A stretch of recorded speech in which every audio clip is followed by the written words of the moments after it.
माणसाचे कर्म ना माणसाला कधी सोडत नाहीत भाऊ, मग ते कुणीही असो. या पृथ्वीवर जो व्यक्ती, जो जीव जन्माला आलाय ना, त्यानं जे कर्म केले तर त्याची फळं त्याला भेटणार म्हणजे भेटणार. असं नाही ना होऊ शकत की तुम्ही एखादं काम केलंय आणि त्याचा जो रिझल्ट आहे तो तुम्हाला भेटणार नाही. भेटणार, त्याचा रिझल्ट तुम्हाला भेटणार. आता मी व्हिडिओच्या सुरुवातीला असं का बोललोय याच्या पाठीमागचं सुद्धा कारण मी तुम्हाला सांगणार आहे. कारण आपल्यापाशी आज जी भयकथा आलेली आहे ना, ही भयकथा याच्यावरच आधारित आहे. एक माणूस जो दुसऱ्यावर जळतो, ज्याच्यावर तो जळायचा, त्याला खाली पाडण्यासाठी या माणसानं एक विचित्र जो रस्ता आहे ना त्याच्यावर हा चालला आणि त्याला खाली पाडलं. पण मी आता सांगितलं होतं तुम्हाला की कर्मापासून कोणी सुटलेलं नाहीये. तर यानं जे काम केलं होतं त्याचं फळ याला समोर चालून भेटलं नाही. याला फळ एवढं जबरदस्त भेटलं ना की हा ते फळ भोगू शकला नाही, तो मेला माणूस. तर मंडळी नमस्कार, माझं नाव आशिष बुरसे आणि तुमच्या सर्वांचं आज परत एकदा स्वागत आहे आपल्या चॅनलवर, ज्याचं नाव आहे अनलाईक हॉरर्स.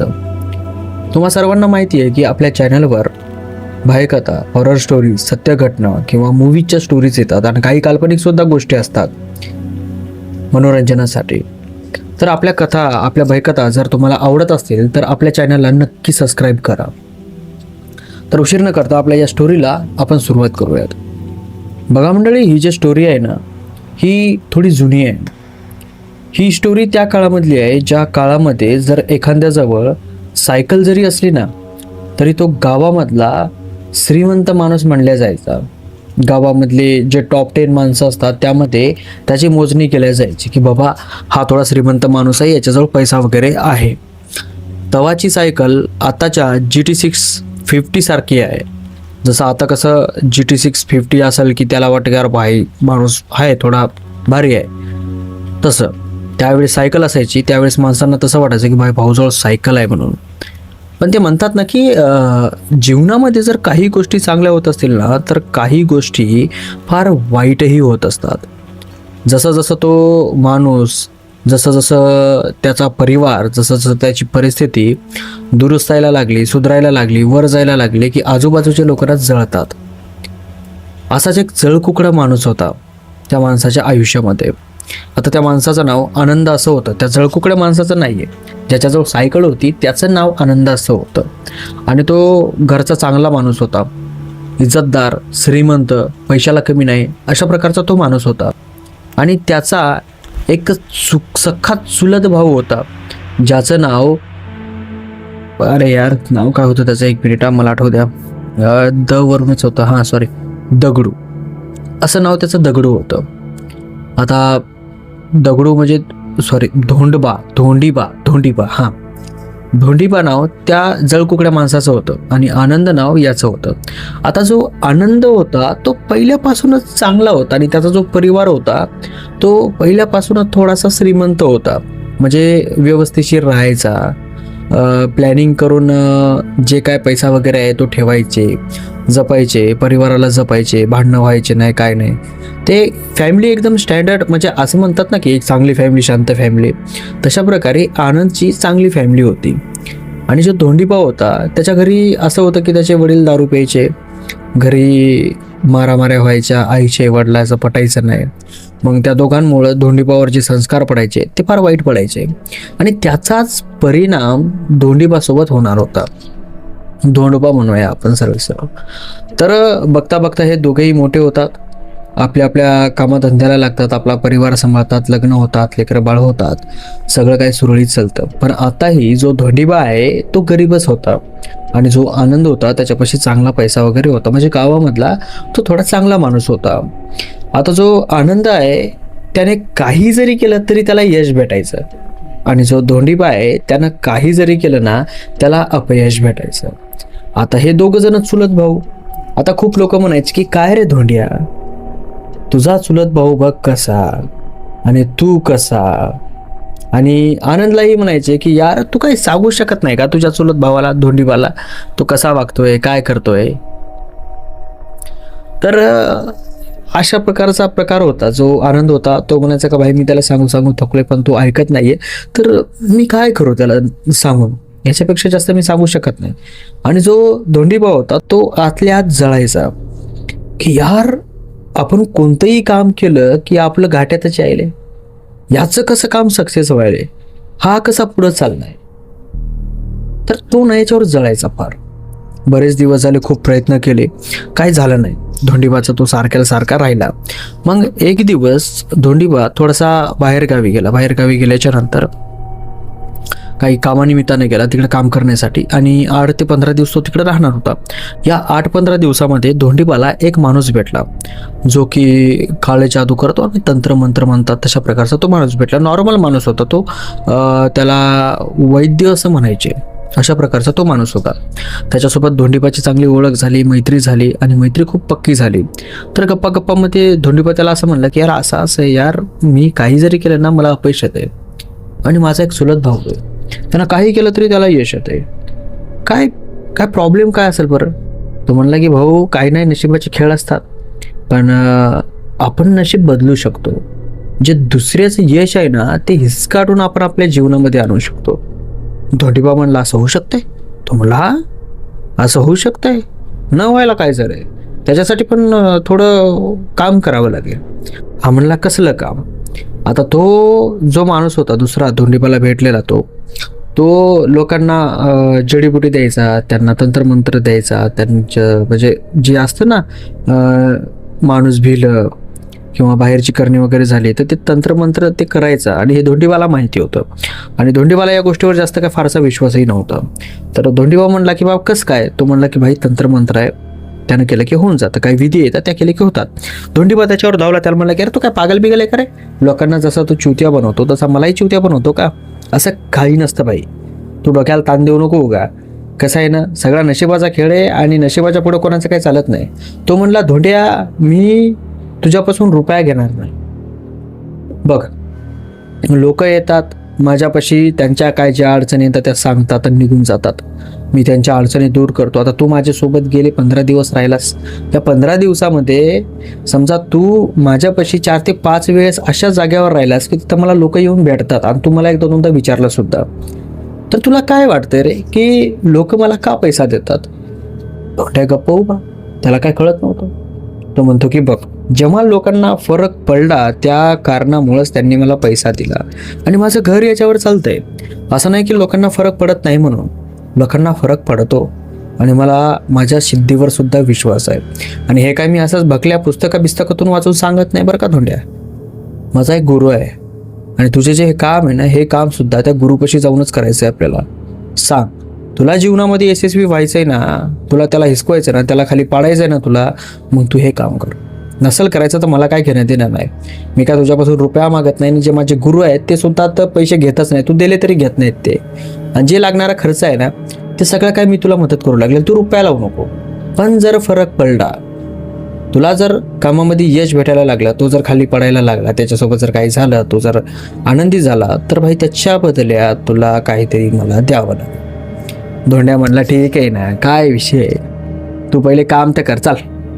आता कसं असतं ना, काही माणसाच्या अडचणी अशा असतात की त्या अडचणी जर जास्त वाटत असतील तर त्या माणसाला कोणा जर रस्ता दाखवला की इकडे गेल्याच्या नंतर असं होतं, तिकडे गेल्याच्या नंतर असं होतं, तर त्या माणसाला रस्ता दिसत नाही. त्याला वाटतं की जावं आणि ही अडचण पहिले दूर करावी, अशा प्रकारचं त्याला वाटतं. तर धोंडीबाला पण असंच वाटत होतं की यार आपण पण असंच काहीतरी करायला पाहिजे होतं, आणि करायला पाहिजे. मग त्यानं हो म्हणून टाकलं. तर यांनी एक दिवस ठरवला, अमावस्याची रात्र. तो जो धोंडीबाचा मित्र आहे तो म्हणला की बाई अमावस्याच्या रात्री तिथं जावं लागतं, नाही तर त्याशिवाय ते दर्शन देत नाहीत. तर धोंडीबा म्हणला ठीक आहे, काय प्रॉब्लेम नाही, आपण अमावस्याच्या रात्री जाऊयात. मग अमावस्याची रात्र आली. अमावस्याच्या रात्री 11 वाजता हे दोघेही जण घराच्या बाहेर पडले. आता धोंडीबा ते काम करण्यासाठी शहरामध्येच राहिला, त्याचं काम झालेलं होतं, 15 दिवस झाले होते. तर मग तो माणूस आणि धोंडीबा चलत चलत गावाच्या बाहेर गेले. गावाच्या बाहेर गेल्याच्या नंतर एक असा रस्ता, जो रस्ता स्मशानभूमीमधून पलीकडे जात होता. धोंडीबा त्या माणसाला म्हणला की काय रे, मसानवाट्यात कशाला आणलीस तू. तो म्हणला भाई त्याच्यापर्यंत पोहोचायचं असेल ना तर मसानवाट्यातूनच जावं लागेल, तू चाल. हे बाबा येडबिडं लागलं का तुला, इतक्या रात्री मसानवाट्यात कोण जात असते, ते बी अमावस्याच्या रात्रीला. अरे काय येळा झाला काय, तो भूतबितं लागतील आपल्याला. तो म्हणला की अरे धोंड्या, तू तर म्हणला होता या गोष्टीवर तुला विश्वास नाही, तुला भूतापासून कधीपासून फाटायला लागली रे. धोंड्या थोडासा सावध झाला आणि म्हणला ठीक आहे ठीक आहे ठीक आहे, काय प्रॉब्लेम नाही, चाल तू तू तू समोर चाल, मी तेव्हा पाठीमागं आलो. मग जो धोंडीबाचा मित्र आहे तो समोर निघाला आणि त्याच्या पाठीमागं धोंड्या निघला. आता हे स्मशानभूमीने चालले, तर जसे स्मशानभूमीने चालले तसं धोंड्याच्या शरीरामध्ये चळकाप सुटायला लागला. कारण की या अगोदर कधीही धोंडबा असा केला नाही ना. हा, त्याच्या डोक्यामध्ये विचार आले पण त्याने असं कधी काही केलं नाही. तर हे चाले स्मशानभूमीमधून. स्मशानभूमी पुन्हा त्यावेळेची कशी, असे डोंगरावर पुरायचे, जाळायचे, म्हणजे लफाड जागा असायची, आईचं नसायचं, तणकट असायचं, कचरा वगैरे असायचा. तेवढ्या काय पॉश स्मशानभूमी नव्हत्या, पण आजकाल गावांमध्ये थोडे पॉश स्मशानभूमी झालेल्या आहेत. त्या काळामध्ये तेवढ्या नव्हत्या. असंच डोंगर स्मशानभूमी असल्यासारख्या असायच्या. आता तिकडं आयसन, झुडपं, झाडं हे असल्यामुळं ना धोंडबा फार भिवू लागला. चालता चालता एखादा झुडूप अचानकच घुरघुर करायचं की हा पाठीमागं वळून बघायचा, कोणी दिसायचं नाही. थंडगार हवा सुटत होती, अंगाला लागत होती. आणि काय की धोंडबाला ना त्या स्मशानभूमीमधून चालताना ती हवा शरीराला लागलेली जाणवायची, जड हवा लागायची. त्याला असं वाटायचं की कोणीतरी खेटून चाललंय आपल्याला. आणि धोंडबाच्या मनामध्ये इतकी भीती निर्माण होऊ लागली की धोंडबाला असं वाटत होतं की यार हे स्मशानभूमीचा जो रस्ता आहे ना हा कधी संपतोय काय माहित. पण तो सांगू शकत नव्हता त्या समोरच्या माणसाला की मला भीती वाटते म्हणून. कारण की कसं असतं ना, माणसाला एक असं असते की भीती वाटते पण तो सांगू शकत नाही. अशा प्रकारे दोघेही जण स्मशानभूमी पार करतात आणि एका जंगलामध्ये जातात. जंगलामध्ये सुद्धा धोंडबाला तसंच वाटत होतं. किरकिऱ्यांचा आवाज, ते लांडगी बोंबलण्याचा आवाज, वाऱ्यांचा आवाज, झाडांच्या पानांचा आवाज धोंडबाला असं बेचैन करून सोडलं. मग अखेरकार ते दोघं जण एका झोपडीपाशी पोहोचले. आता त्या झोपडीच्या पूर्ण राऊंडला पीठ टाकलेलं होतं आणि ते पीठ लाल कलरचं होतं. धोंडबा खाली वागतो, ते पीठ हातामध्ये घेतो आणि ते लाल कलरचं पीठ अक्षरशः रात्री चमकू लागलं, लाल भडक. असं वाटत होतं की जी निऑन लाइटिंग असते ना लाल कलरची, ती लाइटिंग टाकलेली आहे काय की. धोंडबा खाली वाकून बघतो तर ते पीठ. तो माणूस म्हणतो की पीठ कशाला उचलायलास तू. धोंडबा म्हणतो असं कसं पीठ आहे लाल कलरचं. तो म्हणला की हे पांढऱ्या कलरचंच पीठ आहे पण रात्रीला लाल कलर याला येतो आणि तो चमकतो. धोंडबा म्हणला असं कसं काय. या टायमाला महाराज बसलेले असतात. या टायमाला भूत, पिशाच, जितके पण वाईट शक्ती आहेत त्या महाराजापाशी येऊ नयेत म्हणून हे सुरक्षा कवच आहे. आता धोंड्याला थोडंसं विचित्र वाटायला लागलं. धोंड्या म्हणायला लागला की हे काय यार, काय पण बोलायला लागला तू, असं कुठं असतंय का. तो म्हणला की तूच चल. मग धोंड्यासोबत म्हणजे धोंड्या त्याच्यासोबत त्या झोपडीमध्ये गेला. झोपडीमध्ये गेल्याच्या नंतर एक लाल कपडा, असं आपण चादर वगैरे कसं डोक्यावर घेऊन आपण असं बसतो खाली, तशा प्रकारचं कोणीतरी लाल कपडा अंगावर घेऊन बसलं होतं आणि त्या लाल कपड्यामधून गुणगुणण्याचा आवाज येत होता बाहेर. काहीतरी मंत्र वाचल्याचा म्हणा किंवा काहीतरी विचित्र वगैरे असं वाचन केल्यासारखा आवाज बाहेर यायचा. धोंडबा आणि त्याचा तो मित्र आहे तो तिथे जातात, हात जोडतात आणि खाली टोंगळ्यावर बसतात. टोंगळ्यावर बसल्याच्या नंतर जो त्याचा मित्र आहे तो आपल्या बरोबर दोन्ही हात जोडलेली अशा आपल्या कपाळावर ठेवतो आणि तो धोंड्यालाही तसंच करायला लावतो.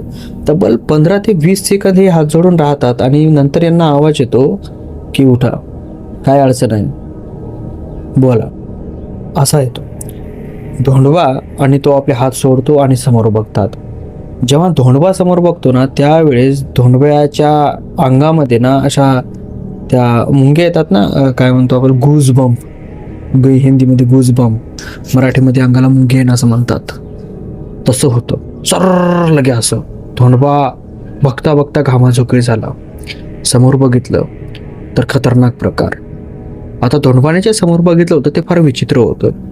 जे समोर माणूस बसलेला होता त्याच्या अंगावरचं ते लाल चादर खाली पडलेलं होतं आणि तो माणूस अक्षरशः एखाद्या राक्षसासारखा दिसत होता. त्याच्या नाकामध्ये एवढी मोठी नथ होती आणि नथ अशी होती की तुम्ही रेड्याच्या नाकामध्ये नथ बघितली असेल, अशी घालतात बघा त्याला कंट्रोलमध्ये ठेवण्यासाठी, सेम त्या प्रकारची नाकामध्ये नथ होती. आणि त्याचे जे कानं होते ते असे मोठे मोठे होते, असे छोटे नव्हते, असे मोठमोठाले होते, आपल्या नागिलीच्या पानासारखे. आणि त्या कानांवर काहीतरी आकृत्या काढलेल्या होत्या त्याला डोक्याला केस नव्हती. असं वाटत होतं की डोक्याच्या आतली जी खोपडी बाहेर काढून ठेवलेली आहे आणि मधाचा जो मेंदू आहे ना, तो असा साईसंगीत समोर वर दिसतोय. आणि त्याच्या तोंडामधून अशी एक असं विचित्र प्रकारची अशी लाळ गळू लागली, चिकटपणा असा पूर्ण चिकट, अशी चाचणी कशी असते ना तशा प्रकारची. थेंब थेंब थेंब म्हणजे एक थेंब पडला की त्याचा असा दोरा दिसायचा. आणि त्याने आपले जे हात असतात ते असे उलटे करून मांड्यावर ठेवलेले असतात. त्याचे डोळे पूर्णपणे पांढरे शुभ्र असतात आणि तो बोलतोय पण त्याचं तोंड हलत नाहीये. धोंड्याला कळना की हे काय प्रकार आहे. हा म्हणला की माझ्या मित्राचं थोडंसं काम आहे, त्याच्या जीवनामध्ये असली अडचण आहे आणि त्याला हे काम करायचं आहे. जे धोंड्याच्या लाईफमध्ये होतं ना ते सगळं काही त्याचा मित्र त्या महाराजाला सांगतो.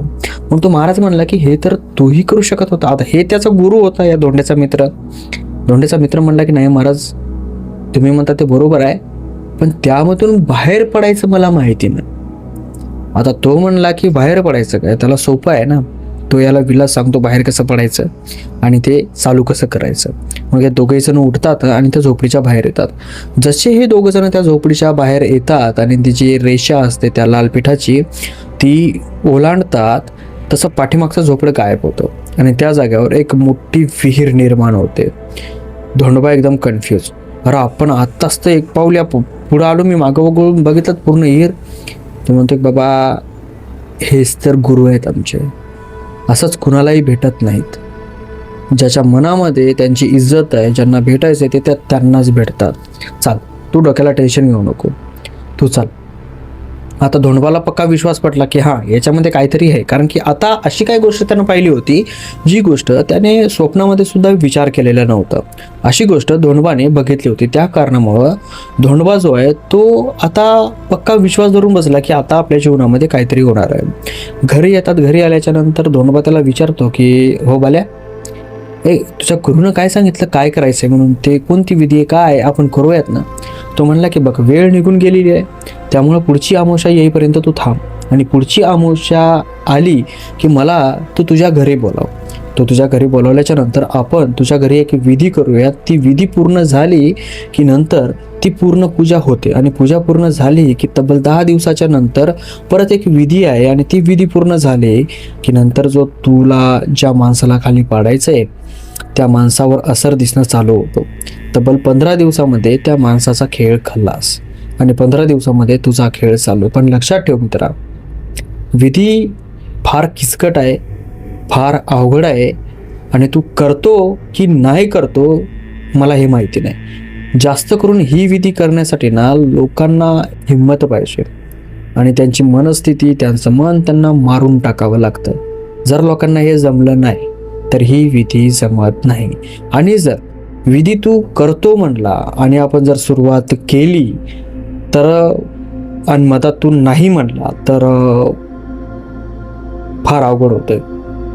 तुझ्या फॅमिलीमधला एकही माणूस जिवंत राहणार नाही. जे 15 दिवसाचा कालावधी असतो त्या कालावधीमध्ये एक एक करून प्रत्येक माणूस मरणार. जर तू ती विधी पूर्ण केली निसंकोचपणे तर तुला हा पूर्ण रिझल्ट भेटणार. आणि त्याची एक अट पण अशी आहे की ती विधी करण्याच्या अगोदर मला तुला सांगायला जमणार नाही की त्या विधीमध्ये असं असं होते. पण एक गोष्ट लक्षात ठेव, मी तुला एवढं सांगू शकतो की विधी फार अवघड आहे.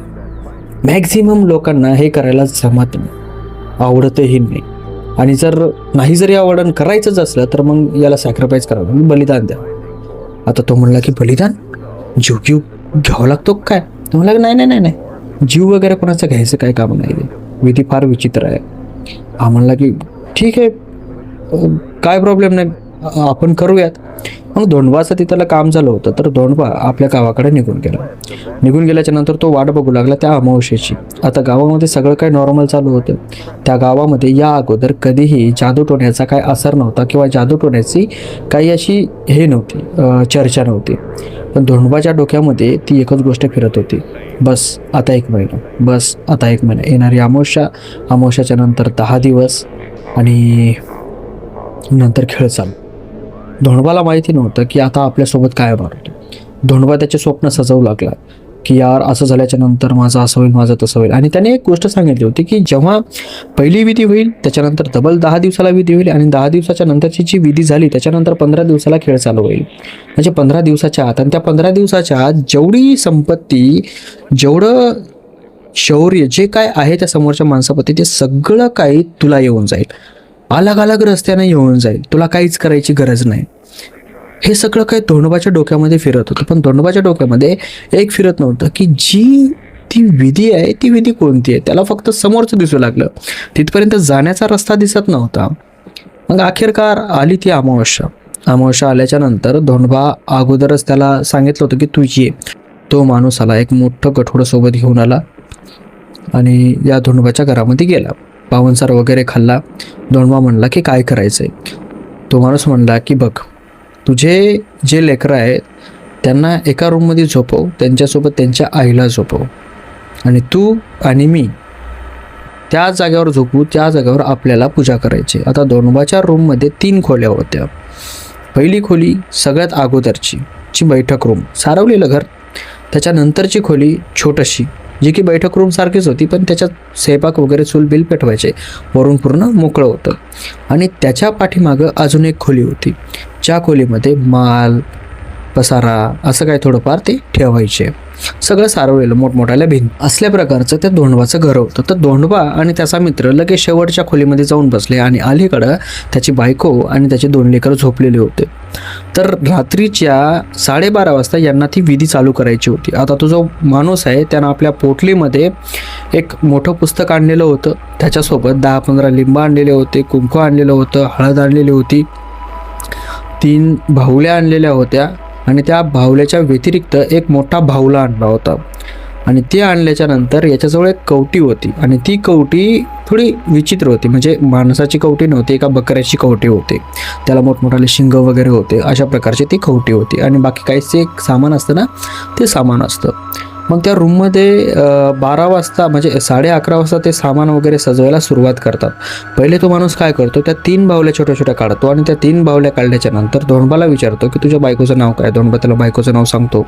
त्याला म्हणतो की तुझ्या दोन्ही लेकराचं नाव काय. धोंडोबा त्याला दोन्ही लेकराचं नाव सांगतो, आणि ते नाव घेऊन तो माणूस त्या बाहुल्यांवर जादू करतो, आणि त्या 3 बाहुल्या एकीकडे ठेवतो, म्हणजे एका बाजूला तो ठेवून देतो. आता धोंडोबा म्हणला की आता तू काही जरी केलं तरी तुझी बायको उठणार नाही, तुझे मुलं उठणार नाहीत. फक्त एक गोष्ट लक्षात ठेव, तुला विधीमध्ये नाही असं म्हणता येणार नाही, आणि तुला शांत एका जागेवर बसून राहावं लागेल. तू जोपर्यंत एका जागेवर बसून राहशील तोपर्यंत विधी पूर्ण होईल. आणि जर तू उठला आणि तू जर काही अडचण आणण्याचा प्रयत्न केला तर तुझा पूर्ण परिवार मरेल.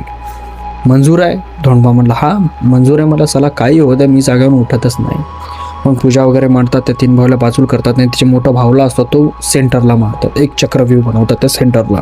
आणि तो जो मोठा भावला आहे त्या मोठ्या भावल्यामध्ये अशी जादू करतात की त्या भावल्याला ते नाव सांगतो धोंडोबा, ज्याचं आपल्याला करायचं आहे आनंदचं, त्याचं करायचं आहे, त्याला त्या भावल्याला नाव सांगतो, आणि त्याच्यावर तो टोना करतात, आणि ते एकदम सरकारला ठेवतात. यांची विधी चालू होते. अर्धा घंटा ते सगळं काय मांडायला लागतं, अर्धा पाऊण तास, आणि 15 मिनिटामध्ये यांची विधी कम्प्लिटली चालू होते. कम्प्लिटली 12:30 वाजता हे चालू करतात. चालू झाल्याच्या नंतर कम्प्लीट अर्धा तास तो मंत्र वाचन करतो. मंत्र वाचन झाल्याच्या नंतर जी त्यांची रूम आहे ती ॲटोमॅटिक एक रूमची फाळी अशी लागते. पहिले दरवाजा उघडा होता, एक फाळी लागते, आणि जे समोर ठेवलेला दिवा आहे तो दिवा विझतो.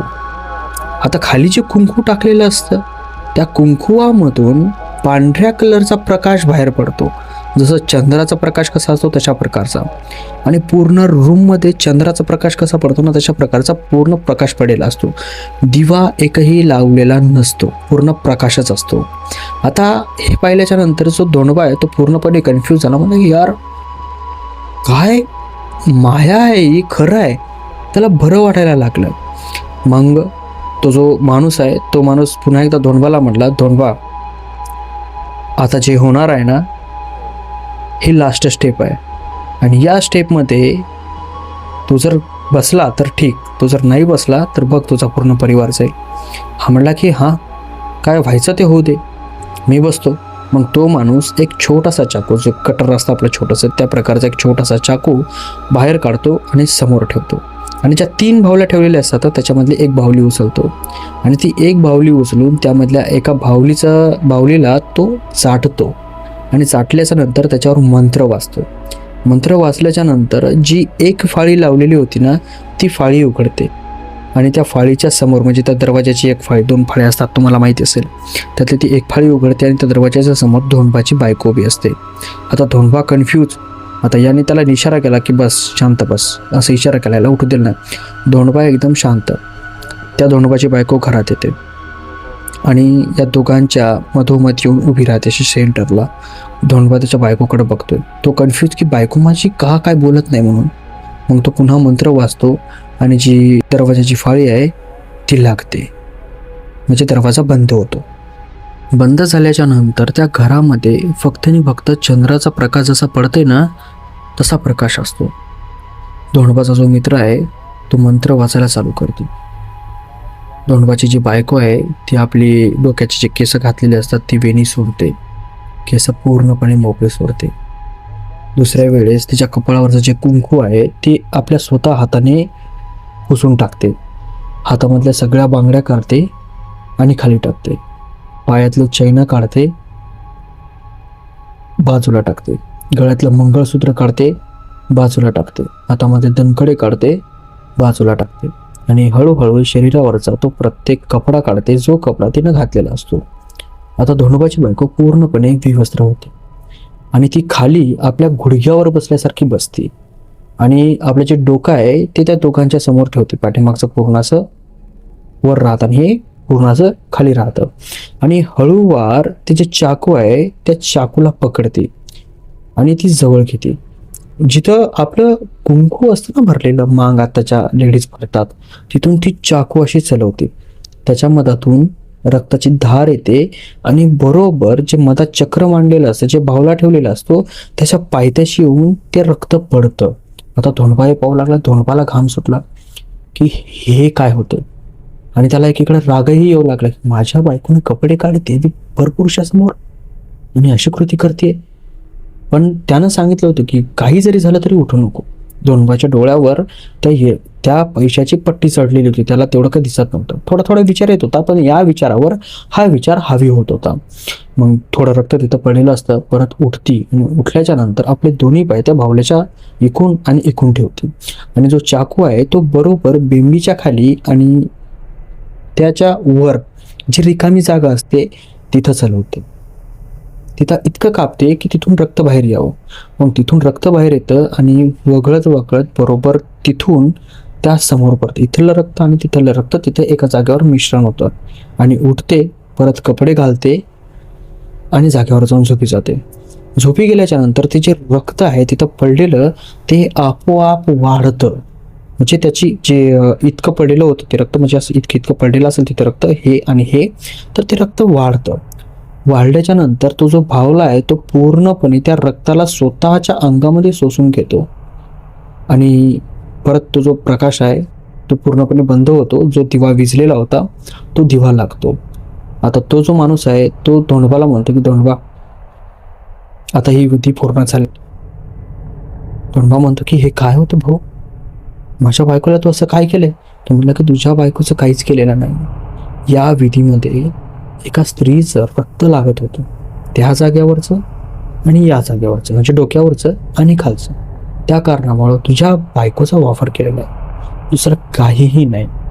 आता हे जे बाहुलं आहे पूर्ण लाल कलरचं झालेलं आहे. याला याच रूममध्ये ठेवायचं, या रूमला दरवाजा लावायचा आणि कोंडा लावून घ्यायचा.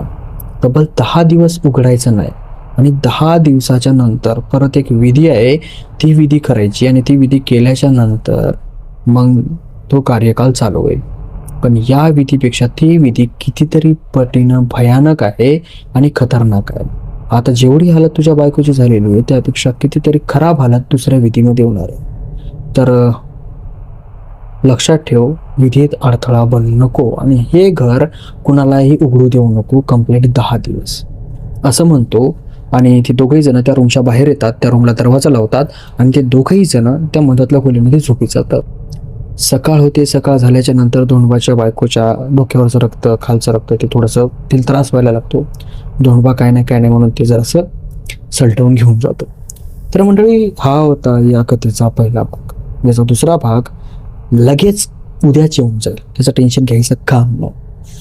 तर कथा आवडली असेल कडेला लाईक करा, चॅनलला सबस्क्राईब करा. आणि जर तुमच्यापाशी अशी एखादी भीतीदायक खतरनाक कथा असेल तर खाली कमेंट बॉक्समध्ये मला सांगा की माझ्यापाशी स्टोरी आहे. मी तुम्हाला माझा व्हॉट्सअप नंबर देईल, त्यावर तुम्ही तुमची स्टोरी मला शेअर करू शकता. जय हिंद, जय महाराष्ट्र. मला पण ऐकलं की धोंडोबाच्या समोर धोंडोबाची बायको येऊन विवस्त्र होते आणि खालच्या जाग्यावर आणि वर डोक्यावर स्वतःच्या हात, असं जमणार नाही, तुम्ही कपडे घाला आणि बाहेर जा. आता त्याचं असं बोलणं ऐकल्याच्या नंतर धोंडोबाची बायको उठली आणि बाहेर गेली आणि यांनी दरवाजा मधातून बंद केला. आता यांना जेवण द्यायचं तर जेवणही नाही, पाणीही नाही. त्यांची पूजा तिकडे चालू झाली. त्यांचे जे मंत्र उच्चारण आहे ते मंत्र उच्चारण बाहेर ऐकू येऊ लागले. आणि जी धोंडोबाची बायको आहे तिनं स्वयंपाक वगैरे केला, लेकरांना जेव वगैरे घातलं आणि झोपी घातलं आणि ही झोपी गेली. बघता बघता टाईम गेला. टाईम आला ज्या टायमाला ही जी मेन पूजा होती ना ती करायची होती. तर जो धोंडोबाचा मित्र आहे तो बाहुली घेतो, ज्या बाहुलीच्या मार्फत त्याने त्या धोंडोबाच्या बायकोला वशीकरणमध्ये केलं होतं, ती बाहुली, आणि तिला तंत्रविद्या करतो आणि दरवाजा उघडतो त्यांच्या रूमचा. तर दरवाजाच्या समोर धोंडोबाची बायको असते. आता ती मधात येते आणि बसते. बसल्याच्या नंतर ती नॉर्मल बसत नाही, ती दोन्हीकडे 2 पाय करून बसते आणि ती तिच्या शरीरावरचा प्रत्येक कपडा काढून बाहेर फेकते. बाहेर फेकल्याच्या नंतर जो चाकू तिने मागच्या वेळेस कापलं होतं तिचं शरीर, तो चाकू घेते आणि तो चाकू घेतल्याच्या नंतर यावेळेस तिची जीभ जी आहे ना, तिच्या जिभीच्या वरती कट मारते आणि त्याच्यातलं जे रक्त आहे ते रक्त त्या बाहुल्यावर टाकते, मोठ्या बाहुल्यावर. आणि ते झाल्याच्या नंतर तो जो चाकू आहे तो ती मेन पार्टमध्ये घालते आणि थोडासा असा वर ढकलते आणि जे मेन पार्टमधून रक्त बाहेर येतं ना ते त्याच्यावर टाकते. आणि ते त्याच्यावर टाकायचं बी कशी होती माहिती आहे, बाहुला खाली दोन्हीकडे 2 पाय आणि अशी वरून बसणार. कामाख्या देवी पाहिली असेल तुम्ही, ती कशी बसलेली आहे सेम त्या पद्धतीनं धोंडोबाची बायको बसली आणि त्या मेन पार्टमधून थेंब थेंब थेंब थेंब रक्त त्या बाहुलीवर पडायला लागलं आणि इकडं मंत्र उच्चारण चालू झालं. कंप्लिटली अर्धा तास मंत्र उच्चारण होतं. त्या अर्धा तास धोंडोबाची बायको सेम तशी बसलेली होती, पूर्णपणे विवस्त्र. आणि पूजा झाली अर्ध्या तासाच्या नंतर ती उठली, तिकडे गेली आणि झोपी गेल्याच्या नंतर याने ते वशीकरण काढलं, कारण की रक्तस्राव होता चालू. वशीकरण काढल्याच्या नंतर धोंडोबाची जी बायको आहे ती रडायला लागली, कारण की तिला असहनीय त्रास होऊ लागला. इतकी रडायला लागली की तिला बघायचं म्हणजे ते सहनच होत नव्हतं. धोंडोबा तिला घेतो आणि एक वैद होता गावामध्ये, त्या वैदापाशी घेऊन जातो. तिला सांगतो की बाबा थोडी काय प्रॉब्लेम झाली, रक्त बाहेर येते. तर त्याच्याकडून जे विलाज होईल त्यानंतर ते काही विलाज त्याचा केला आणि धोंडोबा ते घरी आल्याच्या नंतर ती पूजा वगैरे तर सगळी नॉर्मल झाली होती. आणि तो जो धोंडोबाचा मित्र होता तो अलीकडच्या रूममध्ये येऊन झोपी गेला होता आणि त्याने ते सगळं सामान आपल्या पोटलीमध्ये घेऊन तो तिथं बसला होता. मग आता जी धोंडोबाची बायको आहे ती दवाखान्यामधून आली जाऊन वैदापासून आणि झोपी गेल्याच्या नंतर धोंडोबा मधल्या रूममध्ये गेला, त्याच्या मित्रापाशी जाऊन बसला. त्याच्या मित्राला म्हणलं झालं सगळं? तो म्हणला की हां झालं सगळं, आता फक्त एक काम, आता याच्यानंतर तुझ्या बायकोला दुसऱ्यासोबत कुणासोबत तरी संबंध बनवावे लागतील. आता धोंडोबा म्हणला की असं हे काय आहे यार आता? तो म्हणला की नाही, हे एक आखरी स्टेप आहे आणि ही स्टेप झाल्याच्या नंतर तुझं सगळं बदलून जाईल. आता धोंडोबा म्हणला की आता असं कसं, म्हणजे नंतर आता तिची तब्येत खराब आहे. तो म्हणला की नाही, तब्येतीचं काही घेणं देणं नाही, याच टायमामध्ये तिला संबंध बनवावे लागतील दुसऱ्यासोबत. मग आता धोंडोबाच्याजवळ दुसरं कोण होतं? हा म्हणला की बाई तुझ्यासोबत मी असं करायला लावतो पण कोणाला सांगू नको. तो म्हणला की ठीक आहे, काही विषय नाही, मी कित्येक सोबत असं केलेलं आहे. मग त्यानं धोंडोबाच्या बायकोला बोलवलं. धोंडोबाची बायको आली. धोंडोबाने धोंडोबाच्या बायकोला म्हणलं की तुला असं करायचं आहे. तर ती नाही म्हणू लागली, कारण की तिला त्रास खूप जास्त होऊ लागला, असहनीय त्रास होऊ लागला. पण धोंडोबा म्हणला की नाही तुला करावंच लागणार. ती म्हणली नाही. मग धोंडोबाने तिला मारलं या कामासाठी आणि तिला खाली झोपवलं आणि याने तिच्यावरती काम केलं. आता हा खूप ब्रुटल पद्धतीने हे पूर्णपणे काम झालं हे सगळं. आणि सगळं झाल्याच्या नंतर ती रात्र गेल्याच्या नंतर धोंडोबाची बायको फार रागामध्ये होती. तिला हे काय पटलं नाही तिला आणि तिला त्रासही खूप जास्त होऊ लागला. बघता 8 दिवस गेले. 8 दिवस गेल्याच्या नंतर जे त्यांच्या घराची परिस्थिती आहे ती थोडी थोडी चेंज व्हायला लागली. आणि ती अशी परिस्थिती चेंज व्हायला लागली की यांनी विचारही केला नव्हता. पण या सगळ्याच्या मध्ये धोंडोबाची जी वाईफ होती तिच्या अंगाची आग होऊ लागली, कारण की तिच्यासोबत असं काही केलं होतं याने. आणि हे फार ब्रुटल आणि फार विचित्र होतं. तिला फार जास्त राग येऊ लागला तिला या गोष्टीचा. म्हणजे तिचं इतकी अंगाची आणि त्यावेळेस ती वशीकरणामध्ये अजिबात नव्हती. ती एकदम खुल्ली होती. तिला सगळं काही समजत होतं. आग व्हायली आणि हा माझ्यावर जबरदस्ती करतो याच्यासोबत करण्यासाठी. तर त्या सगळ्या गोष्टी तिला समजायला लागल्या. तर त्याच्यामुळे ती फुगलेली होती. 8 दिवस झाले. 8 दिवसामध्ये जे काय व्हायचं ते झालं आणि बघता बघता 15 दिवस होऊन गेले. तर 15 दिवसाच्या नंतर यांच्या घरामध्ये खूप काही चेंजेस झाले, जे की हे विचारही करू शकत नाही. एवढ्या मोठ्या पद्धतीने चेंजेस झाले. चेंजेस झाल्याच्या नंतर यांचं घर चांगलं दुरुस्त व्हायला लागलं. बघता बघता 4-5 महिने झाले आणि 4-5 महिन्याच्या नंतर यांचं घर चांगल्या पद्धतीनं गावामध्ये नामांकित लोकांच्या लिस्टमध्ये आलं. आणि या 4-5 महिन्यामध्ये जे आनंद होता याचा चुलत भाऊ, त्याचं घर फार डाऊन झालं. ज्या परिस्थितीवर कोंडबा होता कोंडबा म्हणतोय, ज्या परिस्थितीवर धोंडबा होता त्याच परिस्थितीवर त्याचा भाऊ आनंद आला, चुलत भाऊ. आता हे बघून धोंडबाला फार आनंद होऊ लागला. पण धोंडबाच्या घरामध्ये एक प्रॉब्लेम होती आणि ती प्रॉब्लेम अशी होती की तेव्हापासून आत्तापर्यंत धोंडबाचे आणि त्याच्या बायकोचे म्हणजे संबंध झालेच. धोंडबाच्या बायकोनं धोंडबाला जवळचे होऊ दिलं नाही, कारण की तिच्या डोक्यामध्ये तो एकच फॅट बसला होता की याने या गोष्टीसाठी मला त्याच्यासोबत झोपावं लावलं. आणि ठीक आहे, झोपायला लावलं तर काही विषय नाही, पण माझी तब्येत खराब असताना, मला तिथं जखमा असताना याने असं करायला लावलं. हा जायदादीसमोर, पैशासमोर स्वतःच्या फॅमिलीला सुद्धा बघत नाही, स्वतःच्या बायकोला सुद्धा. तर ही गोष्ट तिच्या मनामध्ये फुल बसलेली होती. आणि ही गोष्ट बसल्याच्या नंतर 5-6 महिने झाले आणि 5-6 महिन्यामध्ये धोंडोबासोबत तिने संबंध बनवलेला. आता तुम्ही विचार करत असाल की लग्न झालेली स्त्री 5-6 महिने बिना संबंधाची राहिली, हे कसं शक्य आहे? हे शक्य नाही. तर धोंडोबाच्या बायकोचे प्रेम संबंध दुसऱ्या एका व्यक्तीसोबत झाले, जो व्यक्ती यांच्या कामावर राहायचा. आणि जो धोंडबा होता त्याचेही प्रेम संबंध बाहेर झाले. म्हणजे त्याचे प्रेम संबंध नव्हते, तो डायरेक्ट पैसे द्यायचा आणि जाऊन यायचा. आणि हे दोघं जण एकमेकाला तेवढं काय खास बोलतही नव्हते. 5-6 महिने झाले. 5-6 महिन्याच्या नंतर याला भनक लागली की आपल्या बायकोचे जे काय आहेत ते बाहेर चालू आहे. मग असं चालू असल्याच्या नंतर धोंडबा चिडल्याच्या नंतर त्याने बायकोला विचारलं, बायको नाही म्हणे. मग धोंडबा तिच्यावर नजर ठेवू लागला. एका दिवशी धोंडबाने रंगे हात बायकोला आणि त्या दुसऱ्या व्यक्तीला पकडलं, रंगे हात. तिथं धोंडबा फार चिडला. त्याने त्यालाही मारलं आणि हिलाही मारलं. आणि मारलं एवढं की खूप खूप बेरहीम मारलं. आणि धोंडबाने त्याच्या बायकोला तिच्या माहेरी नेऊन सोडलं. माहेरी सोडल्याच्या नंतर तिच्या मनात अजून जास्त राग धोंडबाबद्दल आला. आणि राग आल्याच्या नंतर ती एवढी भयानक चिडचिड झाली की तिला बघून असं म्हणजे तुम्ही असं की तिला असं खूप खूप राग यायला लागला. इतका भयानक की एकतर माझ्या आयुष्यामध्ये इतकं गलत केलं यानं, माझा आनंद याला बघवला गेला नाही, एकतर हाही आनंद देऊ शकत नाही आणि माझ्यासोबत असं केलं तसं केलं, फार जास्त. आणि ती माहेरात गेली. माहेरात गेल्याच्या नंतर धोंडबा एकला घरामध्ये राहिला. आता त्याच्या बायकोच्या पोटात ही गोष्ट सपातनं, त्याच्या बायकोनं ही गोष्ट जी जादूटोण्याची आहे ही गोष्ट त्या माणसाला सांगितली होती. आणि याने त्या माणसाला मारल्याच्या नंतर त्या माणसाने सरळ आनंदला जाऊन सांगितलं की बाबा तुझ्यासोबत असं झालं होतं म्हणून. आता आनंदला कळे ना की आपण काय करावं आणि काय नाही. मग आनंदचा एक मित्र होता, त्याने आनंदला सजेशन दिलं की बघ त्याने असं केलं ना तर माझा एक मित्र आहे, त्याच्यापाशी चाल, त्याच्यापाशी आपण याचा विलाज करू. आता जे आनंदचा मित्र होता त्याने आनंदला एका अशा माणसापाशी नेलं की जो प्युअर निस्वार्थी होता. जो धोंडबाला भेटलेला होता, धोंडबाचा जो मित्र होता तांत्रिक, तो पूर्णपणे स्वार्थी होता. त्याला धोंडोबाच्या बायकोसोबत संबंध बनवायचे होते, त्या कारणामुळे त्यानं हे काही काम केलं. तर जो आनंदचा सोबत होता तो एकदम चांगला माणूस होता. त्याने ही सगळी काय प्रॉब्लेम त्याला सांगितली. चांगलं देवाचा करणारा होता. तो म्हणला की ठीक आहे, आपण ही जी जादू आहे ही तोडून टाकू, पण ही जादू तोडता वेळेस तुला तब्बल 10 दिवस उपाशी राहावं लागेल निव्वळ पाण्यावर. आणि असं करण्यासाठी तुला इथंच राहावं लागेल, घरी पण जायला जमणार नाही. आनंद मला ठीक आहे मी करतो. मग आनंद त्या पूजेमध्ये बसला 10 दिवसाच्या त्या निरंकार. आणि ते 10 दिवस यज्ञ चालू राहिलं त्या महाराजाचा आणि याचं.